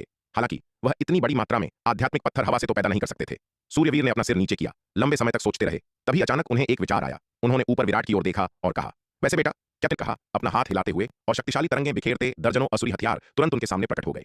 इनमें से प्रत्येक असुरी हथियार अर्धचरण आदि स्तर तक पहुंच चुका था। पिताजी, क्या आप वाकई इन सभी असुरी हथियारों को उस नाग के लिए प्राचीन महाद्वीप के झरने के पानी के बदले में देना चाहते हैं? विराट ने दर्जनों शक्तिशाली अर्धचरण आदि स्तर के असुरी हथियारों पर एक नजर डाली। सूर्यवीर की ओर मुड़कर पूछा। बिल्कुल, मुझे यकीन है। सूर्यवीर ने बिना किसी हिचकिचाहट के अपना हाथ हिलाया और कहा, ये असुरी हथियार मेरे किसी काम के नहीं हैं। बेहतर है कि साथी नाग के लिए इन्हें प्राचीन महाद्वीप के झरने के पानी के बदले दे दिया जाए। सूर्यवीर के शब्दों को सुनकर नीले वस्त्र वाले बालक को भावना का एक ज्वार महसूस करने से नहीं रोका जा सका। इतनी बड़ी संख्या में अर्धचरण आदि स्तर के असुरी हथियार कम से कम खरबों 8वीं रैंक के आध्यात्मिक पत्थरों के लायक हैं। यह एक अकल्पनीय संपत्ति है और सूर्यवीर ने उन्हें प्राचीन महाद्वीप के झरने के पानी के बदले देने के लिए इतनी आसानी से निकाल दिया। सूर्यवीर वास्तव में सम्मान और वफादारी वाले व्यक्ति हैं। उन्हें जानना सार्थक है। ठीक है, क्योंकि आपने फैसला कर लिया है पिताजी, तो मुझे और कुछ नहीं कहना है। विराट ने यह सुनकर सिर हिलाया। सच तो यह है कि विराट यह नहीं चाहता था कि नीले वस्त्र वाला युवा जल्द से जल्द अपनी ताकत हासिल न करे, लेकिन मुख्य मुद्दा यह था कि उसके पास तलवार संप्रदाय में अपने अधीन एक बड़ा परिवार था जिसका उसे पालन पोषण करना था और अब उसे दिव्य पवन महल में बड़ी संख्या में आरोहण लोक के योद्धाओं को भी जोड़ना था। दैनिक खर्च और लागत एक अकल्पनीय रूप से बड़ी राशि थी। वह अपने सभी संसाधनों को नीले वस्त्र वाले युवा पर नहीं लगा सकता था। वह नीले वस्त्र वाला लड़का एक बिना पेंदी के कुएं की तरह था। चाहे कितने भी संसाधन लगाए जाएं, वह उन सभी को निगल सकता था। यदि सभी संसाधन नीले वस्त्र वाले युवा में डाल दिए जाते हैं तो वह तलवार संप्रदाय का संचालन कैसे बनाए रखेगा? इसके अलावा उस युवा की शक्ति की सीमा अंततः नागपाताल तलवार के स्वामी की शक्ति पर निर्भर करती है। भले ही युवा उच्च स्तर की शक्ति प्राप्त कर ले, लेकिन अगर वह इसका उपयोग नहीं कर सकता है तो यह व्यर्थ है। इसलिए विराट को युवा की वसूली और तलवार संप्रदाय के संचालन के बीच संतुलन बनाना होगा और सबसे उपयुक्त समाधान चुनना होगा। अब जब उसके पिता युवा की वसूली का समर्थन करने के लिए संसाधन प्रदान कर रहे हैं तो विराट को कोई आपत्ति नहीं है। बेटा, मुझे एक निश्चित उत्तर दो। ये अर्धचरण आदि स्तर के असुरी हथियार साथी नाग के लिए प्राचीन महाद्वीप के झरने के कितने पानी का आदान प्रदान कर सकते हैं? सूर्यवीर ने विराट से पूछा। साथी नाग ने उसके लिए इतनी भारी कीमत चुकाई और अब सूर्यवीर की सबसे बड़ी चिंता साथी नाग को ठीक करने में मदद करना है। मुझे सोचने दो। सूर्यवीर के शब्दों को सुनकर विराट ने अपनी ठुड्डी को सहलाया, लंबे समय तक सोचा, अपने दिमाग में गणना की और अंत में कहा, एक अर्धचरण आदि असुरी हथियार शायद प्राचीन महाद्वीप के झरने के 5000 फुट के बराबर पानी के बदले बदला जा सकता है। जैसे ही विराट ने यह कहा, नीले वस्त्र वाले लड़के ने तुरंत उसे निर्दयी होने के लिए कोसना चाहा। उससे बेहतर कोई नहीं जानता था कि प्राचीन महाद्वीप का झरना जल बाहर लाने में कितनी ऊर्जा लगेगी। यहाँ तक कि स्वयं विराट भी नहीं, क्योंकि विराट द्वारा पकड़े बिना चुपके से मुनाफा कमाने के लिए उसे सावधानी बरतनी पड़ती थी और सटीक गणना करनी पड़ती थी कि प्राचीन महाद्वीप से 1 फुट प्राचीन महाद्वीप का झरना जल बाहर लाने में कितनी ऊर्जा लगेगी। विराट द्वारा दी गई विनिमय दर उस प्राचीन महाद्वीप के झरने के पानी का कम से कम आधा थी जिसका वह हकदार था। लेकिन नीले वस्त्र वाले लड़के ने तुरंत उस कीमत के बारे में सोचा जो विराट ने महारानी रेणुका को प्राचीन महाद्वीप से झरने के पानी के लिए दी थी, और जो शब्द वह कहने वाला था उसे निगल गया। महारानी रेणुका को दी गई कीमत की तुलना में विराट द्वारा दी गई विनिमय दर उसे मिली राशि का केवल आधा थी, जो वास्तव में एक अविश्वसनीय रूप से उचित कीमत थी। अगर वह अभी भी इस पर जोर देता तो विराट गुस्से में उसके लिए मुश्किलें खड़ी कर देता। हम एक अर्धचरण आदि लोक का असुरी हथियार केवल प्राचीन महाद्वीप के झरने के 5000 वर्ग फुट पानी के बदले बदला जा सकता है, तो इन सभी असुरी हथियारों को केवल अधिकतम 2 लाख वर्ग फुट प्राचीन महाद्वीप के झरने के पानी के बदले बदला जा सकता है। सूर्यवीर ने यह सुनने के बाद एक पल के लिए सोचा। वैसे साथी नाग, 2 लाख वर्ग फुट प्राचीन महाद्वीप का झरना जल आपको किस हद तक बहाल कर सकता है? सूर्यवीर ने नीले वस्त्र वाले लड़के की ओर मुड़कर पूछा। प्राचीन महाद्वीप का मात्र 2 लाख वर्ग फुट पानी समुद्र में एक बूंद है, एक तुच्छ वस्तु। अगर यह मुझे मेरी चरम स्थिति में बहाल करने के लिए है, हालांकि अगर यह मुझे मेरी युद्ध से पहले की स्थिति में बहाल करने के लिए है, तो यह मुझे मेरी युद्ध से पहले की स्थिति के लगभग 70 से 80% तक बहाल कर सकता है, नीले रंग के लड़के ने सच्चाई से कहा। यह सुनकर विराट उस लड़के को संदेह से देखने से नहीं रोक सका। उसने ध्यान से याद किया कि जब से उसे प्राचीन महाद्वीप का पानी मिला था, उसने नीले रंग के लड़के को जो राशि दी थी वह 2 लाख वर्ग फुट से कम लग रही थी। लेकिन अब यह लड़का कह रहा था कि प्राचीन महाद्वीप का 2 लाख वर्ग फुट पानी उसे उसकी युद्ध से पहले की स्थिति के केवल 70 से 80% तक बहाल करने के लिए पर्याप्त था। नीले रंग का लड़का या तो बढ़ा चढ़ाकर बता रहा था, या उसने नागदंत चावल लगाते समय चुपके से मुनाफे में कंजूसी की थी। लड़के के व्यक्तित्व को देखते हुए दोनों संभावनाएं बहुत अधिक थीं। हालांकि चूंकि नीले रंग के लड़के को उसके पिता का समर्थन प्राप्त है, इसलिए विराट फिलहाल उसका कुछ नहीं कर सकता। इसलिए हालांकि विराट को संदेह है, लेकिन वह अभी इस मामले को आगे नहीं बढ़ा रहा है। वैसे भी उसके पास नीले रंग के लड़के के बारे में कहने के लिए पहले से ही बहुत कुछ है, इसलिए उसे 1 या 2 और जोड़ने की परवाह नहीं है। सूर्यवीर ने नीले रंग के लड़के की बातों को सुनने के बाद एक पल के लिए सोचा, फिर ऊपर विराट की ओर देखा और कहा, विराट, मैं देखता हूं कि तुम्हारी अनंत परम मीनार के दूसरे स्तर में 2 आरोहण लोक के दानव शव हैं। क्या तुम्हारे पास इन आरोहण लोक के दानव शवों के लिए कोई उपयोग है? वे बहुत उपयोगी हैं। इन 2 अंधकार दानव शवों में अविश्वसनीय रूप से मजबूत सुरक्षा है, जो उन्हें कठपुतलियां बनाने के लिए सबसे अच्छी सामग्री बनाती है। कम से कम उन्हें शार्दुल द्वारा नाश्ते के रूप में खाया जा सकता है और अपनी साधना को बेहतर बनाने के लिए ऊर्जा के रूप में उपयोग किया जा सकता है, विराट ने कहा। अच्छा अच्छा, यह सुनकर सूर्यवीर खुशी से झूम उठे। मेरे पास यहाँ सैकड़ों और दानव शव हैं। देखो, तुम साथी नाग के लिए प्राचीन महाद्वीप के झरने के कितने पानी का आदान प्रदान कर सकते हो। जैसे ही उन्होंने बोला, सूर्यवीर ने अपना हाथ हिलाया और अनंत परम मीनार के दूसरे स्तर में सैकड़ों विशाल दानव शव दिखाई दिए। मृत्यु के बाद भी इन दानव शवों से शक्तिशाली आभा निकल रही थी। इन दानव शवों से निकलने वाली आभा को देखते हुए ये दानव जीवित रहते हुए कम से कम देर से आरोहण लोक या उससे ऊपर के थे। यह देख विराट हैरान रह गया। उसके पिता ने इन सभी वर्षों में देर से आरोहण लोक या उससे ऊपर के इतने सारे दानवों को मारने के लिए क्या किया था। विराट ने इन दानव शवों का ध्यान से अवलोकन किया और पाया कि वे उसके द्वारा प्राप्त किए गए अंधकार दानव शवों से कुछ अलग लग रहे थे। पिताजी, आपके ये दानव शव मेरे द्वारा प्राप्त किए गए शवों से थोड़े अलग लगते हैं। ऐसा प्रतीत होता है कि एक ही लोक के भीतर आपके वाले कमजोर हैं। विराट ने अपनी ठुड्डी को सोच समझकर सहलाया जब उसने सूर्यवीर द्वारा निकाले गए दानव शवों को देखा। ओ देहाती, ये दानव शव सिंगा दानव वंश के हैं, जबकि 9 धारा महाद्वीप से तुम्हें मिले 2 दानव शव अंधकार दानव वंश के हैं। इन दोनों की तुलना कैसे की जा सकती है? नीले रंग के लड़के ने यह सुनकर उपहास करने से खुद को नहीं रोका। साथी नाग, सिंगा दानव वंश और अंधकार दानव वंश क्या है? सूर्यवीर ने अपनी जिज्ञासा शांत करने के लिए पूछा। यह पहली बार था जब उन्होंने नीले रंग के लड़के को इस तरह बोलते हुए सुना था। उन्होंने हमेशा माना था कि दानव बस दानव होते हैं, लेकिन उन्हें उम्मीद नहीं थी कि दानवों को वर्गीकृत किया जा सकता है। अंधकार दानव वंश एक उच्च स्तरीय दानव वंश है, जबकि सिंगा दानव वंश एक निम्न स्तरीय दानव वंश है। एक ही लोक के भीतर सिंगा दानव वंश की तुलना अंधकार दानव वंश से नहीं की जा सकती। असंख्य लोकों में सिंगा दानव वंश आमतौर पर अंधकार दानव वंश के अधीन दानव वंश के रूप में मौजूद है। जब अंधकार दानव वंश युद्ध के लिए जाता है तो सिंगा दानव वंश ज्यादातर उनके नौकरों के रूप में उनका अनुसरण करता है, नीले रंग के लड़के ने समझाया। नीले रंग का लड़का सूर्यवीर के प्रति बहुत अधिक उदार था, क्योंकि उसे लगता था कि सूर्यवीर बहुत वफादार है। उसे ठीक करने में मदद करने के लिए प्राचीन वीरान महाद्वीप के झरने के पानी के बदले उसे इतना कुछ देने को तैयार है। साथी नाग, क्या आप कह रहे हैं कि अंधकार दानव वंश सिंगा दानव वंश से भी अधिक शक्तिशाली है? सूर्यवीर ने आश्चर्य से कहा। मनुष्यों और दानवों के बीच की लड़ाई में आमतौर पर एक ही लोक के मानव योद्धाओं के लिए दानवों के साथ तुलना करना मुश्किल होता है, जब तक कि वे असाधारण रूप से प्रतिभाशाली मार्शल आर्ट्स के विलक्षण न हो जो उसी स्तर पर दानवों के खिलाफ लड़ सकें।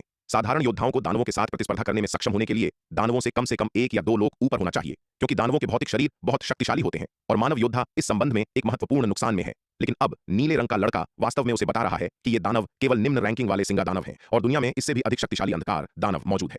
बिल्कुल, अंधकार दानव वंश असंख्य जातियों की रैंकिंग में शीर्ष 100 जातियों में शुमार है और काफी ऊपर है। हालांकि सिंगा दानव वंश शीर्ष 1000 में भी नहीं आता है। उनके बीच कोई तुलना नहीं है, नीले रंग के लड़के ने कहा। यह सुनकर सूर्यवीर ने गहरी सांस ली। उनका चेहरा गंभीर था। साथी नाग, आपने अभी कहा था कि सिंगा दानव वंश अंधकार दानव वंश की एक अधीनस्थ जाति है, जो आमतौर पर एक जागीरदार के रूप में अंधकार दानव वंश की सेना के साथ लड़ती है। क्या इसका मतलब यह नहीं है कि जहां भी सिंगा दानव हैं वहां आमतौर पर अंधकार दानव होते हैं? यदि चीजें वास्तव में वैसी ही थीं जैसा कि नीले रंग के लड़के ने कहा था, तो क्या इसका मतलब यह नहीं होगा कि दानव जाति के भीतर और भी अधिक भयानक अंधकार दानव वंश मौजूद है? अगर ऐसा होता तो मानव जाति की स्थिति वास्तव में भयानक होती। सिर्फ एक सिंगा दानव से निपटना मानव जाति के लिए पहले से ही बेहद मुश्किल है, और भी अधिक शक्तिशाली अंधकार दानव वंश की तो बात ही छोड़ दें। हम आमतौर पर ऐसा ही होता है। मुझे लगता है कि अंधकार दानव वंश आपके शक्ति सिंधु महाद्वीप पर भी मौजूद होना चाहिए। हरे रंग के लड़के ने एक पल सोचने के बाद कहा।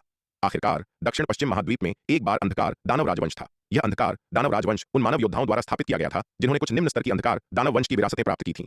चूंकि दक्षिण पश्चिम महाद्वीप में अंधकार दानव वंश की विरासतें बची हैं, इसका मतलब है कि शक्ति सिंधु महाद्वीप पर अंधकार दानव वंश मौजूद है। विराट भी यह जानता है। आखिरकार अंधकार दानव राजवंश ने उस समय पवनगढ़ राजवंश और तलवार संप्रदाय को लगभग नष्ट कर दिया था। यह सही है, नाग ने जो कहा वह वास्तव में सच है। दक्षिण पश्चिम महाद्वीप में अंधकार दानव राजवंश वास्तव में उन योद्धाओं द्वारा स्थापित एक ताकत थी जो अंधकार दानव ची ऊर्जा से दूषित थे। इस दृष्टिकोण से यह वास्तव में संभव है कि शक्ति सिंधु महाद्वीप पर अंधकार दानव वंश मौजूद है। विराट ने सहमति में सिर हिलाया। हरे रंग के लड़के और विराट की बातें सुनकर सूर्यवीर एक पल के लिए चुप हो गए। यदि वास्तव में ऐसा था तो मानव जाति की दुर्दशा उनकी कल्पना से भी अधिक कठिन होगी। वैसे पिताजी, एक बात है जिसने मुझे हमेशा हैरान किया है। विराट ने अचानक एक सवाल याद किया जिसने उसे दक्षिण पश्चिम महाद्वीप पर चर्चा करते समय परेशान किया था। वह क्या है? सूर्यवीर ने अपनी तंद्रा तोड़ी और उसे देखा, पूछा। दक्षिणी और दक्षिण पश्चिम महाद्वीप ऐसी छोटी जगहें शक्ति सिंधु महाद्वीप के 9 महाद्वीपों में से एक के रूप में क्यों सूचीबद्ध हैं? विराट ने हैरान होकर पूछा। जब से उसने मध्य महाद्वीप के क्षेत्र की विशालता देखी थी, इस सवाल ने उसे परेशान कर दिया था। दक्षिणी और दक्षिण पश्चिम महाद्वीपों का संयुक्त क्षेत्र युमेश राजवंश के एक ही प्रांत से बहुत छोटा था। मध्य महाद्वीप की तुलना में तो छोड़ ही दें, ऐसी छोटी जगहों को एक अलग महाद्वीप के रूप में क्यों सूचीबद्ध किया जाएगा? यह बहुत ही अजीब मामला था। इस मामले की बारीकियों के बारे में मैं भी पूरी तरह से स्पष्ट नहीं हूं। हालांकि जो मैं जानता हूं उसके आधार पर दक्षिणी और दक्षिण पश्चिमी महाद्वीपों के मूल क्षेत्र काफी विशाल थे। हालांकि वे मध्य महाद्वीप जितने बड़े नहीं थे, लेकिन अंतर महत्वपूर्ण नहीं था। वे उतने छोटे नहीं थे जितने अब हैं, सूर्यवीर ने कहा। तो फिर दक्षिणी और दक्षिण पश्चिमी महाद्वीप अब इतने छोटे क्षेत्र में क्यों सिमट गए हैं? विराट ने हैरान होकर पूछा। यह पहली बार था जब उसने ऐसा दावा सुना था। उसने पहले दिव्य पवन महल के एल्डर शांति और एल्डर योगिता सहित अन्य योद्धाओं से इस मुद्दे के बारे में पूछा था, लेकिन वे सभी कोई उत्तर देने में असमर्थ थे। ऐसा इसलिए है क्योंकि किंवदंती के अनुसार प्राचीन काल में दक्षिणी और दक्षिण पश्चिमी महाद्वीपों के सीमावर्ती क्षेत्र में एक विनाशकारी युद्ध छिड़ गया था। उस युद्ध ने पूरे दक्षिणी और दक्षिण पश्चिमी महाद्वीपों को चकनाचूर कर दिया। भूमि के विशाल हिस्से शून्यता में बदल गए और बड़े क्षेत्र डूब गए जो अंततः विशाल महासागर बन गए। अंत में केवल वही दक्षिणी और दक्षिण पश्चिमी महाद्वीप बचे जो हम आज देखते हैं। बेशक कुछ भूमि भी असीम समुद्र में बिखरे हुए द्वीप बन गई, सूर्यवीर ने समझाया। यह सुनकर विराट को अचानक एहसास हुआ और उसने कहा, कोई आश्चर्य नहीं। मैं सोच रहा था कि दक्षिणी और दक्षिण पश्चिमी महाद्वीपों जैसी छोटी जगहों को अलग महाद्वीपों के रूप में क्यों सूचीबद्ध किया गया था। तो यही कारण है। सूर्यवीर के शब्दों को सुनकर विराट को उस विशाल दलदल के बारे में सोचने से नहीं रोका जा सका। वह विशाल दलदल 9 धारा महाद्वीप की विभिन्न मानव शक्तियों और अंधकार दानव वंश की सेना के बीच निर्णायक लड़ाई का परिणाम था। 9 धारा महाद्वीप की ताकत स्वर्गीय योद्धा महाद्वीप की तुलना में बहुत कम थी। आखिरकार उस लड़ाई में सबसे मजबूत व्यक्ति सूर्य तलवार स्वामी थे, जो केवल अर्धचरण दिव्य विकास लोक के योद्धा थे। जबकि सूर्य तलवार स्वामी को अर्धचरण दिव्य विकास लोक के योद्धाओं के बीच एक दुर्जय मार्शल आर्ट्स प्रतिभा माना जाता था। फिर भी वह एक सच्चे दिव्य विकास लोक विशेषज्ञ की तुलना नहीं कर सकते थे। यदि 9 धारा महाद्वीप के मनुष्यों और अंधकार दानव वंश की सेना के बीच की लड़ाई का परिणाम इतनी तबाही थी, तो स्वर्गीय योद्धा महाद्वीप की उच्च स्तरीय ताकतों और दानव वंश के शक्तिशाली योद्धाओं के बीच की लड़ाई के परिणाम 9 धारा महाद्वीप की लड़ाई की तुलना में कहीं अधिक गंभीर होंगे। शायद दक्षिणी महाद्वीप और दक्षिण पश्चिमी महाद्वीप प्राचीन काल में मानव और राक्षसी ताकतों के बीच भीषण लड़ाई के कारण टुकड़ों में बिखर गए थे। वास्तव में जिसे आप दक्षिणी महाद्वीप और दक्षिण पश्चिमी महाद्वीप कहते हैं वह गलत है। यहां तक कि वर्तमान दक्षिणी महाद्वीप और दक्षिण पश्चिमी महाद्वीप भी केवल यह छोटा सा क्षेत्र नहीं है। सच्चे दक्षिणी महाद्वीप और दक्षिण पश्चिमी महाद्वीप में समुद्र में बिखरे हुए विभिन्न द्वीप भी शामिल होने चाहिए। आखिरकार वे द्वीप कभी दक्षिणी महाद्वीप और दक्षिण पश्चिमी महाद्वीप के क्षेत्र का हिस्सा थे और उन्हें भी उनके दायरे में शामिल किया जाना चाहिए, सूर्यवीर ने कहा। यदि दक्षिणी महाद्वीप और दक्षिण पश्चिमी महाद्वीप वास्तव में केवल यह छोटा सा क्षेत्र होते तो उन्हें कभी भी एक अलग महाद्वीप के रूप में सूचीबद्ध नहीं किया जाता। सूर्यवीर की बातों को सुनकर विराट सहमत हो गया। सूर्यवीर की बातों ने उसे समुद्र में जाने और एक नजर डालने के लिए प्रेरित किया। इस बारे में बात करते हुए उसने इतने वर्षों तक दक्षिणी महाद्वीप को एकीकृत किया था, लेकिन वह वास्तव में कभी समुद्र में नहीं गया था। उसे समुद्र में जाने का अवसर खोजना चाहिए और देखना चाहिए कि क्या वह दक्षिण चीन सागर में कुछ द्वीप पा सकता है और तलवार संप्रदाय के क्षेत्र का विस्तार कर सकता है। इससे पहले विराट ने हमेशा सोचा था कि दक्षिणी महाद्वीप का दक्षिणी भाग दक्षिण चीन सागर था। केवल आज ही उसे एहसास हुआ कि जिसे वह दक्षिण चीन सागर समझता था वह सच्चे दक्षिण चीन सागर का सिरा भी नहीं था, बल्कि दक्षिणी महाद्वीप का मूल स्थान था। जिसे वह दक्षिण चीन सागर समझता था वह असली दक्षिण चीन सागर नहीं था। विराट और हरे रंग के लड़के के साथ अंधकार दानव वंश पर चर्चा करने के बाद सूर्यवीर ने मामले को और आगे नहीं बढ़ाया। उनका सबसे महत्वपूर्ण काम अब अपनी चोटों को ठीक करना और फिर साधना पर ध्यान केंद्रित करना था, जिसका लक्ष्य जल्द से जल्द दिव्य विकास लोक के मध्य चरण को तोड़ना था। ठाकुर विक्रमादित्य के साथ उनकी लड़ाई ने उन्हें 3 प्राचीन कुलीन परिवारों के मुखियाओं की भयानक ताकत से पूरी तरह अवगत करा दिया था। अगर नाग पाताल तलवार की शक्ति न होती तो वह ठाकुर विक्रमादित्य का मुकाबला नहीं कर पाते। उन्होंने मूल रूप से सोचा था कि दिव्य विकास लोक को तोड़ने के बाद वह जयपाल परिवार के पास जा सकते हैं और उन्हें अपनी पत्नी को सौंपने के लिए मजबूर कर सकते हैं। हालांकि अब ऐसा लग रहा था कि उनकी ताकत अभी भी पर्याप्त नहीं थी। जयपाल परिवार को वास्तव में वश में करने के लिए उन्हें कम से कम दिव्य विकास लोक के मध्य चरण को तोड़ना होगा और लोकाकाश महाविकास तलवार कला के पहले स्तर के पहले 6 रूपों में पूरी तरह से महारत हासिल करनी होगी। तभी उन्हें जयपाल परिवार से अपनी पत्नी को बचाने का पूरा भरोसा हो सकता है। 3 प्राचीन कुलीन परिवारों की नींव बहुत गहरी थी। पूर्ण शक्ति के बिना ऐसी ताकत को समझौता करने के लिए मजबूर करना असंभव था। जहां तक अंधकार दानव वंश के मामले की बात है, अभी इसके बारे में चिंता करना व्यर्थ है। यदि उनके पास पूर्ण शक्ति होती तो वे अपनी तलवार के एक ही वार से सबसे शक्तिशाली दुश्मन को भी आसानी से हरा सकते थे। इसलिए अंततः सबसे महत्वपूर्ण बात यह है कि लगन से साधना करें और जितनी जल्दी हो सके अपनी ताकत में सुधार करें। जागने के बाद सूर्यवीर अनंत परम मीनार के दूसरे स्तर में नहीं रहे, बल्कि बाहर चले गए। चाहते थे कि चंपा उनके लिए कुछ मछली पकाए। उपचार के प्रभावों के मामले में वीरान महाद्वीप के झरने का पानी मछली की प्रभावकारिता से बहुत कम था। बाहर विराट के निवास पर चंपा ने पहले से ही महारानी रेणुका के उपचार के लिए मछली का एक बड़ा बर्तन पकाया था। ठाकुर विक्रमादित्य के साथ लड़ाई में महारानी रेणुका ने एक हताश लड़ाई में उपयोग की जाने वाली अपनी गुप्त तकनीक को जला दिया था, जिससे गंभीर दुष्प्रभाव हुए और वह स्वयं भी ठाकुर विक्रमादित्य द्वारा गंभीर रूप से घायल हो गई थी। अपनी गुरु मां की गंभीर चोटों को देखकर चंपा बेहद चिंतित थी और तुरंत मछली का एक बड़ा बर्तन पकाना शुरू कर दिया। हालांकि दिव्य पवन महल की स्वामिनी सूर्यवीर की स्थिति के बारे में चिंतित थी। उन्हें बिल्कुल भूख नहीं थी। चंपा के बार बार समझाने के बाद भी उन्होंने अपनी चोटों को बनाए रखने और उन्हें बिगड़ने से रोकने के लिए केवल 1 या 2 निवाले ही खाए। सूर्यवीर अनंत परम मीनार से निकले और इस दृश्य को देखकर बेबसी से कहने से खुद को नहीं रोक सके, रेणुका तुम क्या कर रही हो? तुम्हारी चोटें इतनी गंभीर हैं, तुम ठीक क्यों नहीं हो रही हो? तुम बस यहाँ क्यों बैठी हो? और इतनी मछली और मांस है, तुम इसे खा क्यों नहीं रही हो? मालिक, मेरी गुरु माँ ये मछली और मांस इसलिए नहीं खा रही हैं क्योंकि वह आपकी चोटों के बारे में चिंतित है। चंपा ने जल्दी से अपनी गुरु माँ का बचाव किया। ठीक है, तू छोटी बच्ची, मैं तेरी गुरु माँ को नहीं डांट रहा हूँ, तू इतनी जल्दी में क्यों है? सूर्यवीर ने अवाक होकर कहा। ये छोटी लड़की हमेशा वह थी जिसे वह संभाल नहीं सकते थे। जब विराट बचपन में अवज्ञाकारी था तो वे उसे किसी भी समय पीट सकते थे, लेकिन वे इस छोटी लड़की के साथ ऐसा करने की हिम्मत नहीं जुटा पाए। हालांकि सूर्यवीर ने बाहरी तौर पर दावा किया कि उन्होंने चंपा को विराट की निजी दासी के रूप में व्यवस्थित किया था, लेकिन उन्होंने वास्तव में उसे अपनी बेटी की तरह पाला। उन्होंने चंपा के साथ विराट से बुरा व्यवहार नहीं किया। वास्तव में सूर्यवीर के पास चंपा को अपनी बेटी के रूप में गोद लेने के बजाय